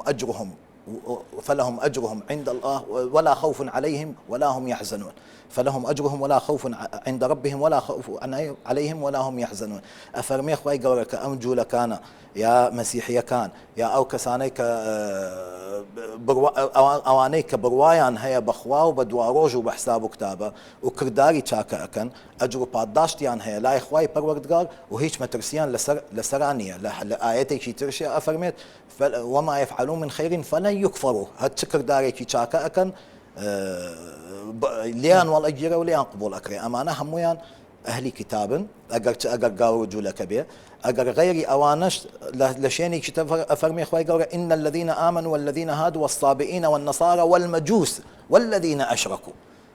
يعني مجوسي شيء دانية كأين كاني ترستا زردشتي به يا هندوس به يا أوانش ديابه والذين أشركوا أوانيك بإيمان وبباورينيش إن الله يفصل بينهم يوم القيامة إن الله على كل شيء أوانا حساب كتاب يا أخوي قورة أيدا إما نايدين بجاي كينا وكامي بياوي خوايا وازي لي بين إنه أبي لقل إما أبي وأميك بياوي خواني أي كوجين أما بشيكا بس كي تريش أمانش لهر لزماني حضرتي علي درتشون أو جماعة أو جروبا حضرتي عليا بكافر دانا حضرتي عليا شهيد كرد خوارجيان بيوت بو خوارج بلي ايوه بيتانوايا او زلاميكا حضرتي علي شهيد كرد بيتانوايا شي يعني كابرا بيدين وبإيمان بو ناوي عبد الرحمن كريم الجنبو كاتك عمري كري عاص ناردي داواي كرد لخليفه مسلمان لعمري كري خطاب فرمي قرآن خينم بو بني ربوي كخلقي مصر فيري قرآن خينم كا حضرتي عمر عبد الرحمن كري ملجمي بونارد قال وقد آثرتك به على نفسي أما بشي من بلام أو تا قيناك باب وتوبة أما عبد الرحمن كري ملجم كوصفي أكن نيش كربو روجو قربو زاهد بو عابد بو تقيبو بلام كاتك هات سر أما حضرتي علي بكافر دانا وحضرتي علي شهيد كري سپاسەکەم شێخ ماجد من دێمە وڵات بۆەوەی پرسیاری زیاتر داڕاستە بکەم هاوڕێنم پێمەڵێن ئێستا مامۆستا عەبدوڕەحمان سدیق لە ستۆدیۆی هەولێر ئامادەیە مامۆستا عەبدوڕەحمان ئەگەر گوێت لە ئێمەیە ئەم کاتت باش و سڵاوت لێبێ کاتی ئەو باشتر سەلامەت بنستاو لە ئێوەش بژیت مامۆستا عەبدوڕەحمان من لێرە لە ستۆدیۆی ناڕتی شێخ ماجدی حەفیدم لایە وتار خوێنی مزگەوتی گەورەی شاری سلێمانی بۆیە زیاتر پرسیارە ئاینیەکان لە مامۆستاکەم ئەمڕۆ وەزیفەیەکی ترت بەخشم بە تۆ کە شیکردنەوەمان بۆ بکەیت پرسیارەکەم ئەوەیە لە وتارێکیشە ئاماژەت پێداوە بۆمبە تەوقیت کراوەکانی کوردستان تۆ ئەمەوێت بۆ بینەرانی ڕوون بکەیتەوە مەبەستت چی بوو لە موتارەوە لە موتارە ویستت چی بڵێ ڕاستە بەناوی خوای بەخشندەی میهرەبان سەرەتا ئەتوانم بڵێم من ئەو بابەتێک بوو بۆ حکوومەتم نووسی بوو پێشی مانگونیوێک لەمەوبەر پێشەوەی کەوا ڕووداوەکانیش ڕووبدا و پێش ئەوەی مەسەلەی داعش بێتە ئارا لە ڕاستیدا ناونیشانەکەش هەفتە نامەکە گۆڕی بووی تۆزێ توندی کردبوو ئەوەی من نووسی بووم مەسەلەی چۆنەڵێ نێوان دیموگرافیا و جوگرافیا بەڵام دیار بوو ئەو هەستی کردبوو ناونیشانەکە بە ئاراستەیەکی تر بگۆڕێ و تۆزێک مەترسیدارتری کردبوو بەرحاڵ ئەو بابەتە کۆمەڵک شت لە خۆگرێ یەکیان ئەوەیە کە ئێمە لە ڕاستیدا لە هەرێمی کوردستاندا ساڵانێکی زۆرە کارمان کردو لە پێناوی مەسەلەی پێکەوە ژیان و ساڵانێکی زۆرە هەوڵمانداوە بە ئاراستەی ئەوەدا بچین کە بیرێکی میانە ڕەوانە دابێنین بێگومان لە ئەنجامی تێکەڵاوبوونی ئێمە و خەڵکی دیکەدا ئەم کێشانەمان بۆ دروست دەبێت کە دێتە ئارا ئێمە دەبێت بە شێوازێک دوور لە ڕەگەزپەرستی و نەژادپەرستی مامەڵە بکەین لەگەڵ ئەم بارودۆخە لە هەمان کاتیشدا پێویستیمان بەوە هەیە بە جۆرێک لە چۆن دەڵێ شێوازێکی منهەجی و سیستەماتیک لەگەڵ حکوومەتدا کارەکانی بەو شێوازە بێ کە بارودۆخی هەرێمی کوردستان تێک نەچێت بۆ نمونە ئەمەی کە ئێستا لە هەرێمی کوردستان دەگوزەرێ کێشەیەکی تری لێ دەکەوێتەوە چونکە ژمارەکان زۆر بوون نەتەوە یەکگرتوەکانیش دەڵێت ئەمە بارێکی نائاسایی دەوێ چونکە نەتەوە یەکگرتوەکانیش دەڵێ لە هیچ وڵاتێکدا ئەم حاڵەتە بەم ژمارە زۆرە ڕووی نەداوە یعنی تەنها بۆ ئەوەی بزانی بە پێی ئامارەکانی پارێزگاری دهۆک 750,000 ئاوارە ڕووی لە پارێزگای دهۆک کردووە لە کاتێکدا دانیشتوانی دهۆک خۆی 1,200,000 لە سلێمانی 200,000 خەڵک ڕووی لە شاری سلێمانی کردووە لە کەرکووک 84,000 خێزان واتە 600,000 کەس ڕووی لە شاری کەرکووک کردووە کە کەرکووک خۆی لە خۆیدا 1,200,000 بەڵام نیوەی دانیشتوانەکەی بۆ ئیزافە بووە کە 600,000 کەسە لە شاری هەولێر 400,000 کەس ڕووی لە شاری هەولێر کردووە لەم حاڵەتەدا ئەم ژمارەیە کە کۆیەکەیتەوە نزیکەی 2 ملیۆن کەسە بێ هەرێمی کوردستان خۆی 5,100,000 کاتێک کە 2 ملیۆنی دێتە سەرواتە نیوەی دانیشتوانەکە زیاد بووە لە پڕێکدا ئەمە چۆن مامەڵی لەگەڵدا دەکەی لە ڕووی ڕۆشنبیری لە ڕووی کۆمەڵایەتی لە ڕووی سیاسی لە ڕووی یارمەتیدان ئەمە بێگومان قەیرانێکی گەورە دروست دەکات کە وردە لەگەڵ کردنەوەی مەکتەب و قوتابخانەشدا زیاتر بۆمان دەرەکەوێ چونکە ئەم ژمارەیە ئێستاکە گەر بڕوانیت لە کۆی 1400 قوتابخانە لە دهۆک 700 قوتابخانەی دهۆک ئاوارەی تێدایە لە دەرەوەی شاری سلێمانی 100 قوتابخانە ئاوارەی تێدایە ئێمە ئێستا 15 ڕۆژی تر تاقیکردنەوەکانی خۆلی دووەمی قوتابخانەکانمان دەست پێ دەکا ماوەیەکی تر قوتابخانەکانمان دەکرێتەوە ئەگەر 2 ملیۆن ئاوارە ڕووی تێکرد بێتین لە کۆی 2 ملیۆنان نزیکەی 9 ملیۆنیان قوتابین خۆشمان 1,600,000 قوتابیمان هەیە ئەمە چۆن دەخوێنن بە زمانی عەرەبی دەخوێنن مامۆستای داوتێت لە هەرێمی کوردستان کێشەی نەبوونی قوتابخانە و بینای قوتابخانەی وەکو پێویستەیە دەوتێت بینای قوتابخانەکان دوو دەوام و سێ دەوامی تیا دەکرێت پرسیارەکەی منەوەیە پێت وایە هەرێمی کوردستان بەرپرسانی هەرێمی کوردستان وەکو پێویست درکیان بەم مەترسیە نەکردووە و بۆ گوێ لە ئێوە ناگرن پرسیارێکی جوانە ڕاستە پرسیارێکی جوانە بەڕاستی بۆمان دەرکەوت بەڵێ بەڕاستی بۆمان دەرکەوت کە بەو شێوازەی کە لە سەرەتاکانەوە لە سەرەتای ڕەمەزانەوە ئەم بابەتەمان گوت کەوا بابەتێک بوو بۆ حکوومەت نەک بۆ بابەتێکی وروژاندن کە لەگەڵ ئەم حاڵەتەدا پلانمان چییە چۆن دەتوانین ئەم خەڵکە پێشوازی لێ بکەین چۆن دەتوانین سوود لە ئەزمموی وڵاتان ئێستا وڵاتێکی وەکو دراوسێمان وەکو ئێران دەزانێت خەڵکێک لەوەی لێرە بپەڕێتەوە بۆ ئێران لەسەر سنووری ئێران و قەڵات زێوا کەم پێ دروستەکە بۆ ئەوەی خەڵکەکە نەپەڕێتەوە بۆ ئێران لەسەر سنوورەکەی خۆی کەم پێ دروست دەکات سعودیەوە کوێت بەو شێوازە ئوردون بە هەمان شێوە کەواتە ئێمە بەڵێ دەتوانین بڵێن جۆرێک لە کەم ئەزمموی لەگەڵ جۆرێک لە کەم تەرخەمیمان هەبووە ئێستا شاری سلێمانی خۆی بە پێی ئامارەکانی شاری سلێمانی پەروەردەی سلێمانی دەیگوت پێشی ئەم بارودۆخە سلێمانی پێویستی بە 600 قوتابخانە 600 قوتابخانەی نوێ هەیە 600 خوێندنگای نوێ هەیە ئێستاکە کاتێ ئەم ژماری ڕووی تێدەکا بێگومان لەگەڵکردنەوەی قوتابخانەکاندا ئێمە ناتوانین دەوامەکانمان بگۆڕین یەک دەوام بکەین بە دوو بکەین بە سێ ئەم خەڵکە چۆن دەوام دەکەن ئەمە لە ڕووی خوێندنەوە تەماشایکە ئەوجا لە ڕووی کێشەی کۆمەڵایەتی کەواتە ئێمە لە نێوان حاڵەتێکدا کە خەڵک بترسێنین لە نێوان حاڵەتێکی نەژاد پەرستیدا لەگەڵ حاڵەتێکا بڵێن کێشە نییە نەکێشەکە زۆر گەورەیە بۆیە پێویستیمان بەوە هەیە ئێستاکە لە خەمی دۆزینەوەی ڕێگە چارە بڵێ دێمەوەلات من مەبەستمە ینی لە کۆتایی قسەکانە بزانم پێشنیازەکانت چییە بەڵام دەوترێت ترسی ئەوە هەیە وەکو خۆشت لە وتارەکەتە ئاماژت پێداوە ئەوانەی ڕوو لە هەرێمی کوردستان دەکەن مەبەستمان کوردەکان نییە مەبەستمان ئەو عەرەبانەی ڕوو لە هەرێمی کوردستانەکەن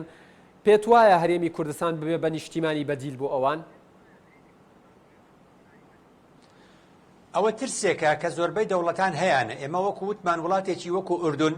کەوا هەمیشە لە ترسی ئەوەدایە کە فەڵەستینیەکان ڕوو لە ئوردون بکەن و ژمارەی فەڵەستینیەکان زیاد بکە بۆیە ئێستا هەر کەسێک کە سەردانی ئوردون دەکا لە ڕێگەوبانەکانی ئوردون کە دەچی بۆ مەتار دەچی بۆ ناو مۆڵەکان دەچی بۆ بازار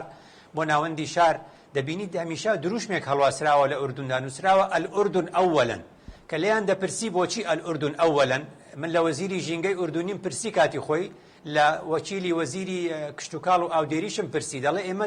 ئەو دروشمەمان بۆیە هەڵگرتو ئەلئوردون ئەوەلەن واتە ئوردون لە پێشە ئوردون یەکەم جار چونکە ژمارەی فەڵەستینەکان لە ئێمە زیاترە و باسی کێشەی فەڵەستینە لە ئوردون بۆیە ئێمە هەمیشە دەڵێ دەترسین کاتێک کە ژمارەی فەڵەستینەکان لە لای ئێمە زۆر دەبێت وڵاتێکی وەکو کەنەدا دووبارە دەڵێ ئەو خەڵکەی کە ڕووی لە من کردووە ڕووی لە کەنەدا کردووە ئامادە نییە کەلتوری خۆی بگۆڕێ خەریکە کەلتوری خۆی بەسەر مندا فەرز دەکات وڵاتێکی وەکو فەڕەنسا لە ساڵی 1998 یاسای پاراستنی زمانی فەڕەنسی دەرکردووە کە تیایدا داوا دەکا ئەم زمانی فەڕەنسیە بپارێزرێت لە هەژمونی ئاوارەی ئەوروپی زمانی ئینگلیزی وڵاتێکی وەکو ئیماراتی عەرەبی یەکگرتوو لە ساڵی 2006 یاسای پاراستنی زمانی عەرەبی دەرکردووە بۆچی چونکە لە ئەنجامی زۆربوونی ئاوارە و لە ئەنجامی زۆربوونی ژمارەی ئاوارەکان ئیماراتیەکان خۆیان لە 123 دانیشتوان پێک دێنن لە 177 دانیشتوانی ئیمارات بۆ بە بێگانە زمانی یەکەم ئینگلیزیە زمانی دووەم هندیە زمانی سێەم ئوردووە زمانی چوارەم عەرەبیە کەواتە ئێمەش لە هەرێمێکی بچووکدا حەقی خۆمانە نەژاد پەرست نەبین میوان دۆست بین بەڵام ئاگاداری مامۆستا عەبدوڕەحمان یەکێک لەو قسانەی کە دەکرێت ئەوەیە کە وەگلەیشە لە هاوڵاتیانی هەرێمی کوردستان ئەکرێت دێمە سەرباسی نەژاد پەرستی و ڕایسیزم و ئەو شتانەش ئەوترێت هاوڵاتیان لە هەرێمی کوردستان کاتێک عەرەبێک دەبینن هێندەی خەمی ئەوەیانە بە کوردی قسەی لەگەڵا بکەن خەمی ئەوەیانە عەرەبی ئەزانن بە عەرەبی قسەی لەگەڵا بکەن لەم ڕۆوە تۆ چ قسەیەک هەیە ئەمە تا چەندە شتێکی گونجاوە کە هاوڵاتیان لە هەرێمی کوردستان دیارە ئەم ڕاستە ئێمە کێشەکەمان ئەوەیە لە بەراوردەکەیە بەراوردێکی ڕاست دەرناچێت چونکە کاتێکە خەڵکێک ئەچێ بۆ ئەوروپا ئەزمانی ئەوێ نازانێت ئێستا بۆیە بەنگلادیشەکانی کوردستان فێری کوردیە بن لەبەرەوەی ئێمە بەنگلادیشی نازانین کە بەنگلادیشیمان نەزانی ئەوە شتێکی باشە بەنگلادیشەکە ناچارە بێ هندیەکە ناچارە بێ فێری کوردی بێ بەس لەبەرەوەی زمانی یەکەم لە عێراقدا عەرەبی بۆ ئەم خەڵکەش کە دێ عەرەبی ئەزانێ بۆیە دەبینی 750,000 ئاوارە ڕوو لە دوهۆکەکە چونکە خەڵکی دوهۆک بەهۆی نزیکیان لە مووسڵەوە عەرەبی ئەزانن لە هەمان کاتیشدا 400,000 ڕوو لە هەولێر دەکا هەولێریش تا ڕادەی عەرەبی ئەزانێ بۆچی ئاوارەکان 200,000 ڕوو لە سلێمانیەکەن سلێمانی عەرەبی نازانن بە شێوازێکی گشتی خەڵکەکەی عەرەبی نازانێ بۆیە ئاوارە عەرەبەکان حەز ناکەن لە سلێمانی بمێننەوە حەزیان بە پلەی یەکەم لە دووهۆکە بە پلەی دووەم حەزیان لە هەولێرە کەواتە لەبەرەوەی ئێمە ئاشنای زمانەکەین و ناچارە بین بەکاری بێنین ئەماش ئەوەسێتە سەر ئەوەی کە تا چەند ئەمانە لێرە ئەمێننەوە لەبەرەوە ئەم ژمارەی ئەگەر زیادی کرد بێگومان ئەو کە بەڵێ بمبورە من دێمە وڵات بۆی پرسیاری زیاترت ئاراستە بکەم لە ئێستادا ئەچینە لای پەیامنێرمان مەریوان حەسەن لە دەوروبەری جەلەولا مەریوان ئەم کاتت باش ئەم کاتت باش سپاس یادگار مەریوان گوێت لە ئێمەیە بەڵێ گوێم لێتانە بەڵێ مەریوان گەر بکرێت بەر لەوەی هیچ پرسیارێکت ئاراستە بکەم باسێکی دۆخی ئەو جێگایە بکەیت کە تۆ تیای دایت بەڵێ ئەمە یادگار ئەمە دوایین خاڵی هێزەکانی پێشمەرگەیە لە منتیقەی قایەیە و چەند کیلۆمەترێکە وڵاترمان بازگەی نەقشبەندیە کە هێزەکانی ئاسایشی گەرمیانی لێیە و بەرامبەریشی گوندی حوسەینەیە و ئەمەش زنجیرە سلسیلەیەکە کە لە قایەوە و منتیقەی ناودۆمان بەرەو ئەو لە هێزەکانی پێشمەرگەی لێ جێگیر کراوە لە ئێستادا ئەم ڕۆژ لە بەیانی ڕۆکە جەنگیەکان بردومانی ئەم منتیقەیان کردووە ناو شارۆچکەی جەلەولا کە لێرەوە دیارە گەرکامی دەکە ئاراستەوەی بکە و دوانی وەڕۆی ئەم ڕۆژ فڕۆکە جەنگیەکان دووبارە هجومیان کردووە تەمانەوەش دەنگی دۆشکەی هێزەکانی پێشمەرگەیە کە حاڵەتی نامۆ ئەبینن ئێستا لە نێو گوندی حسەینیە و گوندەکانی جابر و دەوروبەری بۆی کە تەقەی لێەکەن و فڕۆکە جەنگیەکانیش ئەمڕۆ ئەوە بوو کە سەنگاوی فەرماندەی میحوەری هێزەکانی پێشمەرگە لەم سنوورە ئەڵێ فڕۆکە جەنگیەکان توانی ویانە لەو سنوورە دوێنێ هەژدە لە چەکدارەکانی داعش بکوژن و بوونەتە و ئەم ڕۆژ بەردەوام بۆ فڕۆکە جەنگیەکان ئەوە دوای ئەوەی کە دەرکەوت ئەوتی فڕۆکە جەنگیەکانی سوپای عراقن و هەندێک جاریش یەک جار وابزانم فڕۆکە جەنگیەکانی سوپای ئەمریکا هاتوونەتە ناوچەکەم بەڵێ ئێستش لە خاڵێکی هێزەکانی بەڵێ مەریوان مەبەستمە بزانم لە ئێستادا هێزی پێشمەرگەی کوردستان ڕوبەڕووبوونەوەکانی لەگەڵ چەکدارانی داعش و ئەوانەی لەوێ دژی پێشمەرگە شەڕەکەن دەستی پێ کردووە بۆ ئەوەی پێشڕەوی بکرێت بۆ ناو جەلەولا بەڵێ ماوەیە کە لە دوای کشانەوەی هێزەکانی پێشمەرگەی کوردستان لە نێو شارۆچکەی جەلەولا هێزی پێشمەرگە تەنها لە حاڵەتی بەرگریایە لەم سنوورە سەنگەریان لێدا و بەڕووی چەکدارەکانی داعشدا هیچ پێشڕەویەک نەکراوە و فەرماندەی هێزەکانی پێشمەرگەش ئەوەی کە پرسیاری لێکرا لە هێنارتی چەند کاتێک پێش ئێستا سەبارەت بە هاتنی چەکی نوێ بۆ سنوورەکەوەی ڕاگەیان تا ئێستا هیچ شتێکی تازە نەگەیشتوتە دەست هێزەکانی پێشمەرگە ئەمەش ئاماژەیەکە بۆ ئەوەی پێشمەرگە تا ئەم ساتە لە حاڵەتی بەرگریایە و هیچ پێشڕەویەکیان نەکردووە بەرامبەر بە چەکدارەکانی داعش بەڵێ مەریوان چ زانیاریەک هەیە ئەوەندەی تۆ ئاگداری تو زانیاریت وەرگرتە بێت سەبارەت بە دۆخی ناوخۆی جەلەولا بەڵێ یادگار ناوخۆی جەلەولا هەروەکوەوەی کە دوێنێ ئەمیری داعش چەکدارەکانی داعش و گروپەکانی تر بە گوێرەی سەرچاوەکانی هاوڵاتیان کە لەو شارۆچکەی قسەمان لەگەڵا کردوون چوونەتە نێو شارۆچکەی جەلەولا لەگەڵ هاوڵاتیانە قسەیان کردووە داوای مانەوەیان لە شارۆچکەکە لێکردوون بۆی کە لە شارۆچکەی جەلەولا بمێننەوە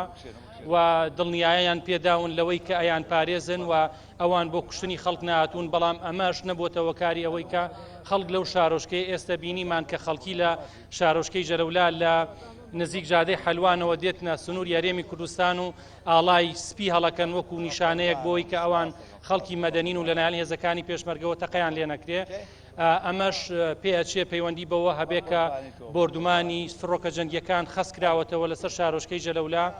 و بە بەردەوامی لە ماوەی چەند ڕۆژێکە لە دوای هێرشە چواردەکە ژمێرەکەی شەکدارەکانی داعش بۆ سەر بازگەی نەقشبەندی کە نزیکە لێمانەوە هێرشیان کردووەتە سەر بازگەی نەقشبەندی پاش ئەوە فڕۆکە جەنگیەکان بردومانیان خەس کردووەتەوە لە دوای ئەو بردومانە هاوڵاتیانی ئەو شارۆچکەیە بەجێهێڵن و لە ئێستەشدا ئەوان دادگایەکیان داناوە دادگایەکی عەسکەری لە شارۆچکەی سعدیە کە چەند کیلۆمەترێک ئەکەوێتە خواروی ناحەی جەلەولاوە لەو دادگایەدا ئەوانەی کە تۆمەتبارن بە کوێرەی یاسا و ڕێساکانی چەکدارەکانی داعش و گروپەکانی تر ڕوبەڕووی دادگای ئەوانە کرێتەوە چەند کوردێک و چەند هاوڵاتیە کە بە شیعە کە بە مەزەبیان شیعە و بەڕەگەز عەرەبن لەلایەن چەکدارەکانی داعش و گروپەکانی ترەوە مەریوان ئەوەندەی ئێوە ئاگادار بن هاوڵاتیانی ناو جەلەولا لە ترسی داعش شارەکە چۆڵەکەن ئەی مامەڵەی داعشیەکان یاخود چەکدارانی داعش لەو سنوورەدا چۆنە ئایا وەکو ئەوەی لە مووسڵ دەبینرا لە شوێنەکانی تر دەبینرات ینی بەو شێوەیە ینی دڕندانە مامەڵاکەن لەگەڵ هاوڵاتیانە بۆیە ئەوانی شەو ناوچانیان چۆڵ کردووە بڵێ ئەو هاوڵاتیانی کە لە شارۆچکەی جەلەولا دەرەچێن کراونەتە دوو بەش بەشێکیان ئەوانن کە پێشووتر پەیوەندیان بە دەستگا ئەمنیەکانی حکوومەتی کوردستان و حکوومەتی فیدراڵی عراقەوە هەبوو ئەمانە ناویان وەکو تۆمەتبار لای چەکدارەکانی داعشن بەشێک لەوانەی کە لەلایەن چەکدارەکانی داعشەوە مامەڵەی خراپیان لەگەڵان ناکرێت کە عەرەبی سوننەی شارۆچکەکان بە گوێرەی وتەی فەرماندەکانی هێزی پێشمەرگەش لەم سنوورە ئەوانە لە کاتی کشانەوەی هێزەکانی پێشمەرگەدا هاوکاری چەکدارەکانی داعش بوون هاوکاری چەکدارەکانی داعشیان کردووە و کۆمەڵێکیان لەو خێزانانن کە پێشووتر پەیوەندیان بە دەستگاکانی حکوومەتی بەعسەوە هەبووە پێش 2003 ئەوانە لە ترسی گیانی لە ترسی قەسری فڕۆکان تاوان بەشێک لەو هاوڵاتیانی ناو شارۆچکەی جەلەولا بەرەو هەرێمی کوردستان دێن و بەشێکشیان بەرەو خواروی عراق بەرەو باقوبە و بەغدا و شارەکانی تری خواروی عراق ڕۆن و ئەمانە دوو بەشن هەرچەند هەندێک هاوڵاتی ئاماژە بەواکەن ئەوانەی کە پەیوەندیان بە دەستگاکانی ئەمنی و بە دەستگا فەرمانگەکانی حکوومەتەوە نەبووە لەو شارۆچکەیە چەکدارەکانی داعش پێیان خۆشە بمێننەوە ینی داوایان لێکن ئەوان دڵنیاییان پێدەن کە ئەوان بکوژنین ئیتر بە گوێرەی ئەوە وڵاتیانی لەوێ ئاماژەیان پێکردوون بەڵام بەشێکیشیان لەوە سەرچاوەکانی یاسایشی گەرمیان تاکی دەکەنەوە کە ئەوان لەوێ دەستیان کردووە بە کوشتنی ئەو خەڵکانەی کە نەیاری ئەوانن و مەزهەبیان شیعەیە و کوردن و سەر بە دەستگا ئەمنی و هەوادار و لایەنگیری حزبە کوردیەکان لە شارۆچکەکە جا من ئێستا هەندێک فەرماندەی هێزەکانی پێشمەرگەم لایە کە لە دوایین خاڵن پێم خۆشە لەگەڵ ئەوان قسە بکەین و ڕوبەڕوو باسی دۆخی ناوچەکەشمان بۆ بکەن فەرماندەکانی هێزی پێشمەرگە بەڵێ فەرموو کاک برایم پێم خۆشە پرسیار لە کاک شێرزاد پرسیار لە دۆخی جەلەولا لە ئێستادا دۆخی کە ئێوە لە دوایین خاڵی هێزەکانی پێشمەرگەن دۆخی ئەم ناوچەیە چۆنە و فڕۆکە جەنگیەکانی کە هێرشیان کردوتە سەر چەکدارەکانی داعش هاوکاری ئێوە بوون بۆی کە بچنە سەر نێو شارۆچکەی جەلەولا و پێشڕەوی بکەن دیارە بەخێر من سەر چاو سەرەتا فڕۆکە جەنگیەکان ناوبەناو قەسمی ناو جەلەولا ئەکەن هێزی پێشمەرگەش لەم سنوورە ئەمە بەزایەکانی گوندی قایەیە ئەڕوانێ بەسەر نەخشبەندی و ناحەی جەلەولایە هێزەکانی پێشمەرگە لێرە جێگیر بووە لە حاڵەتی بڵین دیفاعەیە شوونەکانی خۆیان ئامادەن و بۆ هەڕ بڕبوونوێک لایەن داعشەوە ئێوە چەکی تازەتان پێە بڵین بۆی کەچەکە تازانەی کە باس کراوە لە وەزارەتی پێشمەرگە بکاتەوە باس نەکراوە خەڵکان بنێرن بۆ وەرگرتنی ئەوچەکانە ئێمە تا ئێستا چەکمان پێ نەگەیشتەوە بەڵام ئاگادار کراوین کە ڕۆژی شەمە ئەوە خوێنەوە خەڵکی خوێنەوار و ئانە بنێرین بۆ وەزارەتی پێشمەرگە بۆ مەشق پێکردنی ئەو سەکە تازانە کە هاتۆ وەریەکەی بەڵێ پێم خۆشە لە مەریوان گەرگوێت لە من ئەو پرسیارەی لێ بکەی هیچ زانیاریەکی یەکلاکەرەوەیان هەیە لەسەر ئەوەی ئەو فڕۆکانەی کە بۆردومانی چەکدارەکانی داعشیان کردووە فڕۆکەی عێراقی بوون یاخود ئەمریکی بەڵێ سەردار بیتە پێشەوە ئەوە ئەمەش جێگری فەرماندەی فەوجە لێرە یعنی زانیاریتان هەیە لەسەرەوەی ئەو فڕۆکە جەنگیانەی کە بۆردومانی ناو شارۆچکەی جەلەولای کردووە ئایا فڕۆکەی سەر بە هێزەکانی ئەمریکیان یا فڕۆکەی سوپای عراقن بەڵێ پێشەکی بەنای خوا گەورە میروان ئەمە خێراتنی کەناڵە بەڕێزەکانتەکەین لەو ڕۆژەوە کە ئێمە وەکو فەوجی دوو لیوای سێ بەردەوام ئێوە پێشمەرگەکانی ئێمەتان بەسەر کردێتەوە لە پێشەوە وڵی ئێمە بەڕاستی بزەبت نازانین تایارەکان عێراقین یا ئەمریکین بەس ئەوە نازانین لە سەعات سێوە تا ئیساتێ سێ جار تا چوار جار بۆردمانی مۆڵگەکانی داعشیان کردووە داعش و تیرۆریستەکان پێشەوە شتێکە دووە ینی پێشەوەی کە پەخشی ڕاستەوە خۆی ئێمە بێ وتە جۆری بۆردمانەکانیان بۆردمانی خۆماڵی بوون مەبەستی لەم قسە چی بوو؟ وڵی مەبەستم ئەوە بوو یعنی وەکو بڵێم باشی ئەپێکە خۆماڵی ینی بەدڵی ئەمە بوو ئەو شوێنانە کە پێکایەتی سەبارەت بە ورەی هێزەکانی پێشمەرگە لەم سنوورە و ئێستا ئەوەی تێبینیمان کرد دۆشەکانی ئێوە لێرەوە تەقەیان لە چەند حاڵەتێکی نامۆ کرد ئەمە بە بەردەوامی هەیە یان ئەمە ئێستا بەس حاڵەتەکە ئێستا بوو بۆردومانی بڕێ فڕۆکەکان بە ڕۆژم لە دۆشەکانی ئێوە بڵێ ئێمە بەردەوام لەو ڕۆژەوەی کە ئەم سەنگارانمان گرتووە لە پێشەوە بۆردمانەکە بەس ئەمێ دوو چت بڵێم یەکەم سەری ڕێز و ناوادز دانین بۆ هەموو شەیدەکانی کورد و کوردستان بە تایبەتیم شەیدانەی دوایە لە محۆری جەلەولا خانەخین و دووهەم سپاسی یەک بە یەکی پێشمەرگەکان بکەین بە هورەیەکی بەرز بە ڕۆحێکی کوردانە ڕۆژ لە ڕۆژ بێ هوریان بەرسرە و خۆمان ئامادە ئەەکەین بۆ زیاتر بەرگری لە خاک و نیشتمانەکە. بەڵێ مەریوان من زۆر سپاس دەکەم بۆ زانیاری زیاتر بێگومان ئێمە پەیوەندیمان پێتانەوە ئەبێت و هیوادارم زانیاری زیاتریش لەسەر ئەو دۆخەی لەو جێگەیەدا گوزەرێت بەدەست بخەیت و هیوادارین هێزی پێشمەرگەی کوردستان و کوردستان هەمیشە پارێزراو بێت. مامۆستا من دێمەوە لای تۆ مەبەستمە ینی ئەو پرسیارە بکەم ئەوترێت چەکدارەکانی داعش ئەو مامەڵەیی کە ئەیکەن وەکو خۆش لە قسەکانتە ئاماژەت پێدا مامەڵەیەکی زۆر دڕندانەیە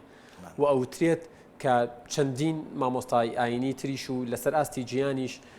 قسە کرا و توێن ئەمانە بەرین لە ئاینی ئیسلام کەواتە بۆچی لە ژێرناوی جیادە ئیشەکەن؟ بەڵێ یعنی خۆی ئێمە ئێستا من فیلدی من نییە یعنی حەقلی من نییە مەسلەی سیاست و ئەوانە مەسلە ئاینەکانە ئەگەر لەو بوارەوە پێت وایە ئەوەی ئەوانەی کەن جیادە ئەوەی کە ئەوان من ئەوەنە ئەزانم ئەو گروپەی کە ئێستا ئەوان ئەو ئاڵایان بەرز کردووە هەمان گروپ بوو بەڵام ئەمان قەومیەکانن جارێکە ئەگەر لە دەسەڵاتە بن بە ناوی ئومەی عەرەبی حکممانەکەن جارێکە لە دەسەڵاتانە بن بە ناوی ئومەی ئیسلامی ئەیانەوەی حکممانکەن ئیتر چ ئەگەر ئەوە بێت چ ئەگەر ئەوە بێ بە ئاشکرا بوو ئستا لە کاتی ئومەی عەرەبی ئەنفارێک کراین ئێمە و لە کاتی ئومەی لەژێر ئاڵای ئومەی ئیسلامی شەر ئەوە ئەنفاریان کردین و بە هەر حاڵ یعنی ئەمانە بەریئن ئەمانە یعنی دوورن لە ئاینی پیرۆزی ئیسلام و هەرگیز ئاینی پیرۆزی ئیسلام ئەگەر بەم شێوەیە من لە ئێوە یعنی نەک لە جەنابوو بەڵام لە گشت بینەرانە پرسم ئەگەر ئێستا ئەمان با خەڵکی ئەگەر ئێمە خەڵکی ئەم وڵاتە نەبین یا مسلمان نەبووینایە ئەگەر ئێمە خەڵکێک لە وڵاتێکی ئەمریکایە ئەڵمانیا لەو شوێنە نەبووینایە و بمان بینایە کردداری داعشە ئاوا سەر ئەبرن و سەر هەڵەواسن بەسەر مەحەجرەیە ئایا کەسمان بیریە کردەوە مسلمان بێ ئەگەر محەممەد صلی الله علیه وسلم بەوە دەستی پێکرد بێ ئەمڕۆ دوو کەس شوێنی ناکەوت کەواتە بۆ بەو شێوەیە کارەکەن ئەوان بەو شێوەیە کارەکەن لە بەرەوەی بەرژەوەندی خۆیان ئەوان ئەزانن پێت وایە هێندەی بەرژەوەندیان لەوەیە ئاینی ئیسلام ئەوان ئاینی ئیسلام ناشرین کەن بەکردەوەکانیان هێندە بەرژەوەندیان لەوە نییە کە دینی ئیسلام لە سەراستی ژیان جوان پیشان بدەن وەکو ئەوەی هەیە کە پیشانی بدەن بەڕای بەڕێزم ئەوان خەمی ئاینی پیرۆزی ئیسلامیان نییە ئەوان ئاینی پیرۆزی ئیسلام وەکو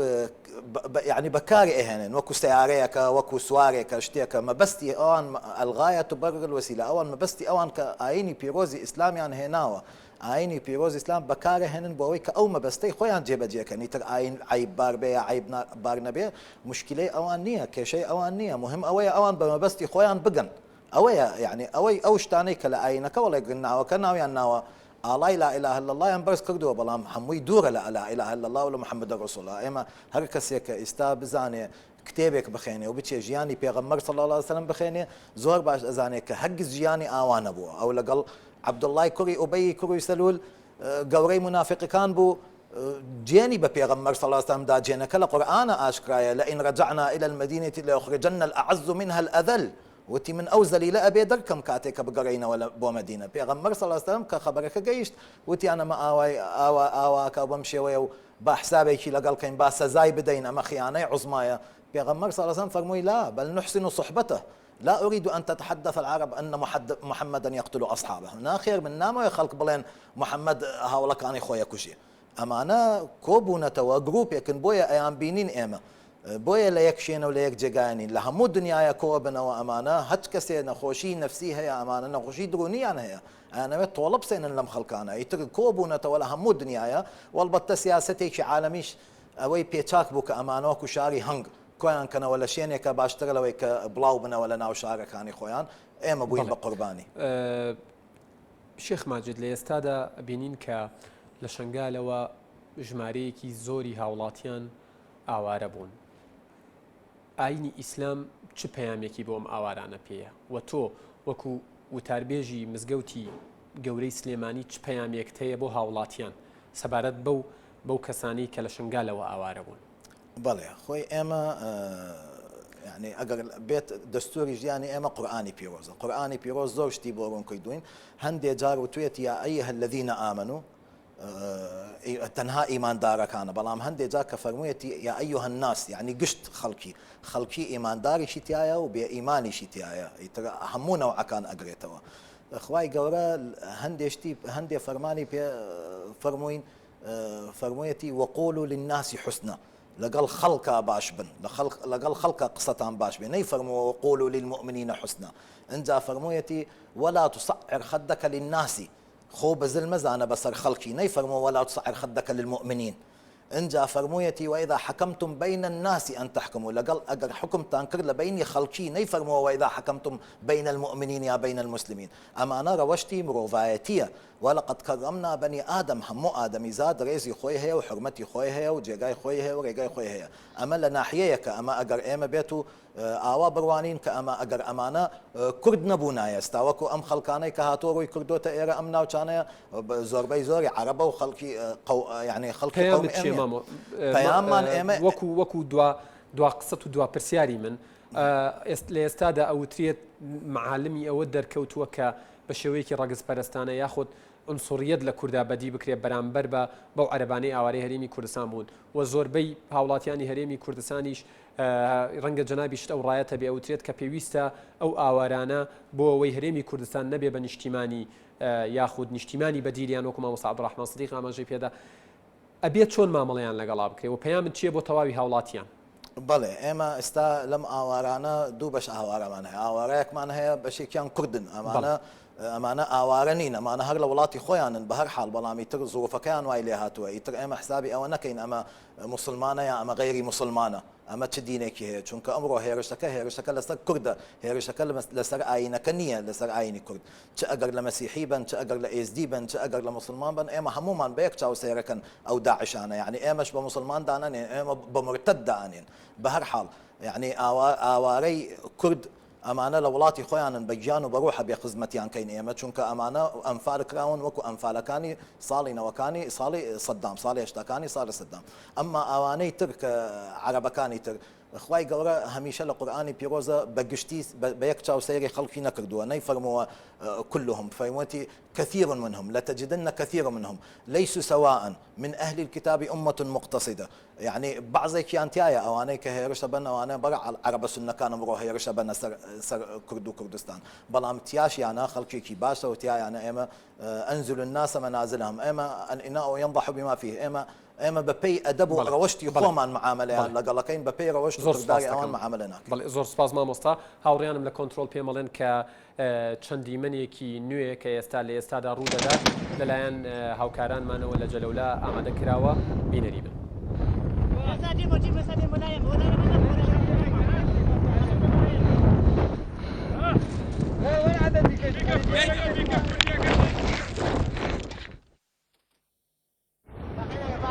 يكسر سر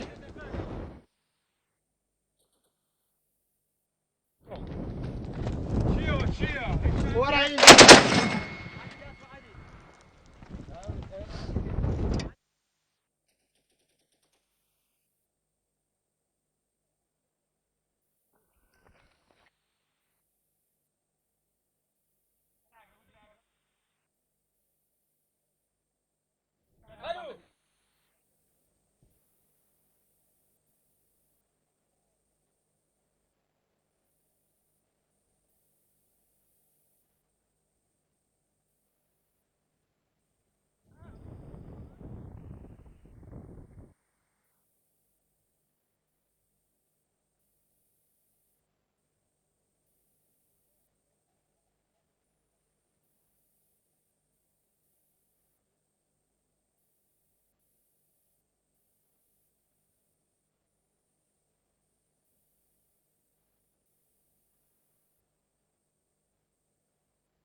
یک جار سر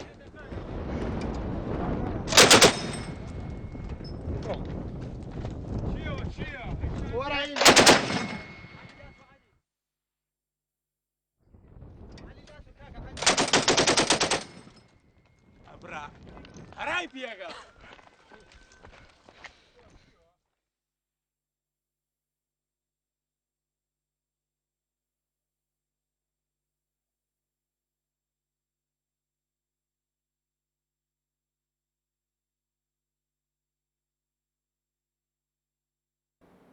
بەڵێ بینەرانی عزیزمەوانەی بینیتان دیمەنی ڕوبەڕوونەوەی هێزەکانی پێشمەرگە بوو لەگەڵ چەکدارانی داعش من ئەچمەوە لای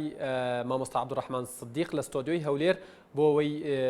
دواوتەی لێوەربگرم و داوای لێبوردنی لێ یەکەم کە بەهۆی ئەو ئەمە ڕووماڵێکی ڕاستەوخۆیە ئێوازانن شتی لە ناکاویش ڕوەدات ئەمەوێت پێشنیازی ئێوە بزانم مامۆستا عەبدوڕەحمان سدیق بۆ هەرێمی کوردستان و بەرپرسانی هەرێمی کوردستان بۆ سەبارەت بە شێوازی مامەڵەکردن لەگەڵ ئەو ئاوارانەی ڕویان لە هەرێمی کوردستان کردووە. سوپاس دەکەم. بەڵێ ڕاستە بەپلەی یەکەم دەبێت سوود لە ئەزمموی وڵاتان وەربگرین کە خەڵکانێکی ئێمە لە ساڵەکانی 90 ئاوارەی وڵاتان بوون لە سەردەمی ڕاپەڕین و کۆڕەودا ئێمەش بە ملیۆنەها خەڵک ڕوومان لە ئێران و تورکیا کرد ئەو وڵاتانە چۆن پێشوازیان لە ئاوارەی ئێمە کرد بۆ ئەوەی کە ئێمە ناتوانین بە ئاسانی بۆمان دەرکەوێت لە نێوان 2 ملیۆنا چیە باشە و چیە خراپە و نیەتی کەس بخوێنینەوە و ناکرێت لەبەرەوە کەمپ دروست دەکرێت بە پلەی یەکەم پێویستمان بە دروستکردنی کەمپە ئەم کەمپە چیە بێ دروستیکات چونکە کەمپ بەو مانایی کە خەڵکێتیای بژێ و ژیانێکی شەرەفمەندانە و ئابرومەندانە بژی هەر کەمپێک نزیکەی وەکو ئەڵەن 3 ملیۆن دۆلارێکی پێویستە کەواتە نەتەوە یەکگرتوەکان ئەمڕۆ داوای 312 ملیۆن دۆلارەکە بۆی کە لە سەرتاسەری کوردستان ئەو کەمپە دروستکە کەواتە بە پلەی یەکەم نەتەوە یەکگرتوەکان یەکێتی ئەوروپا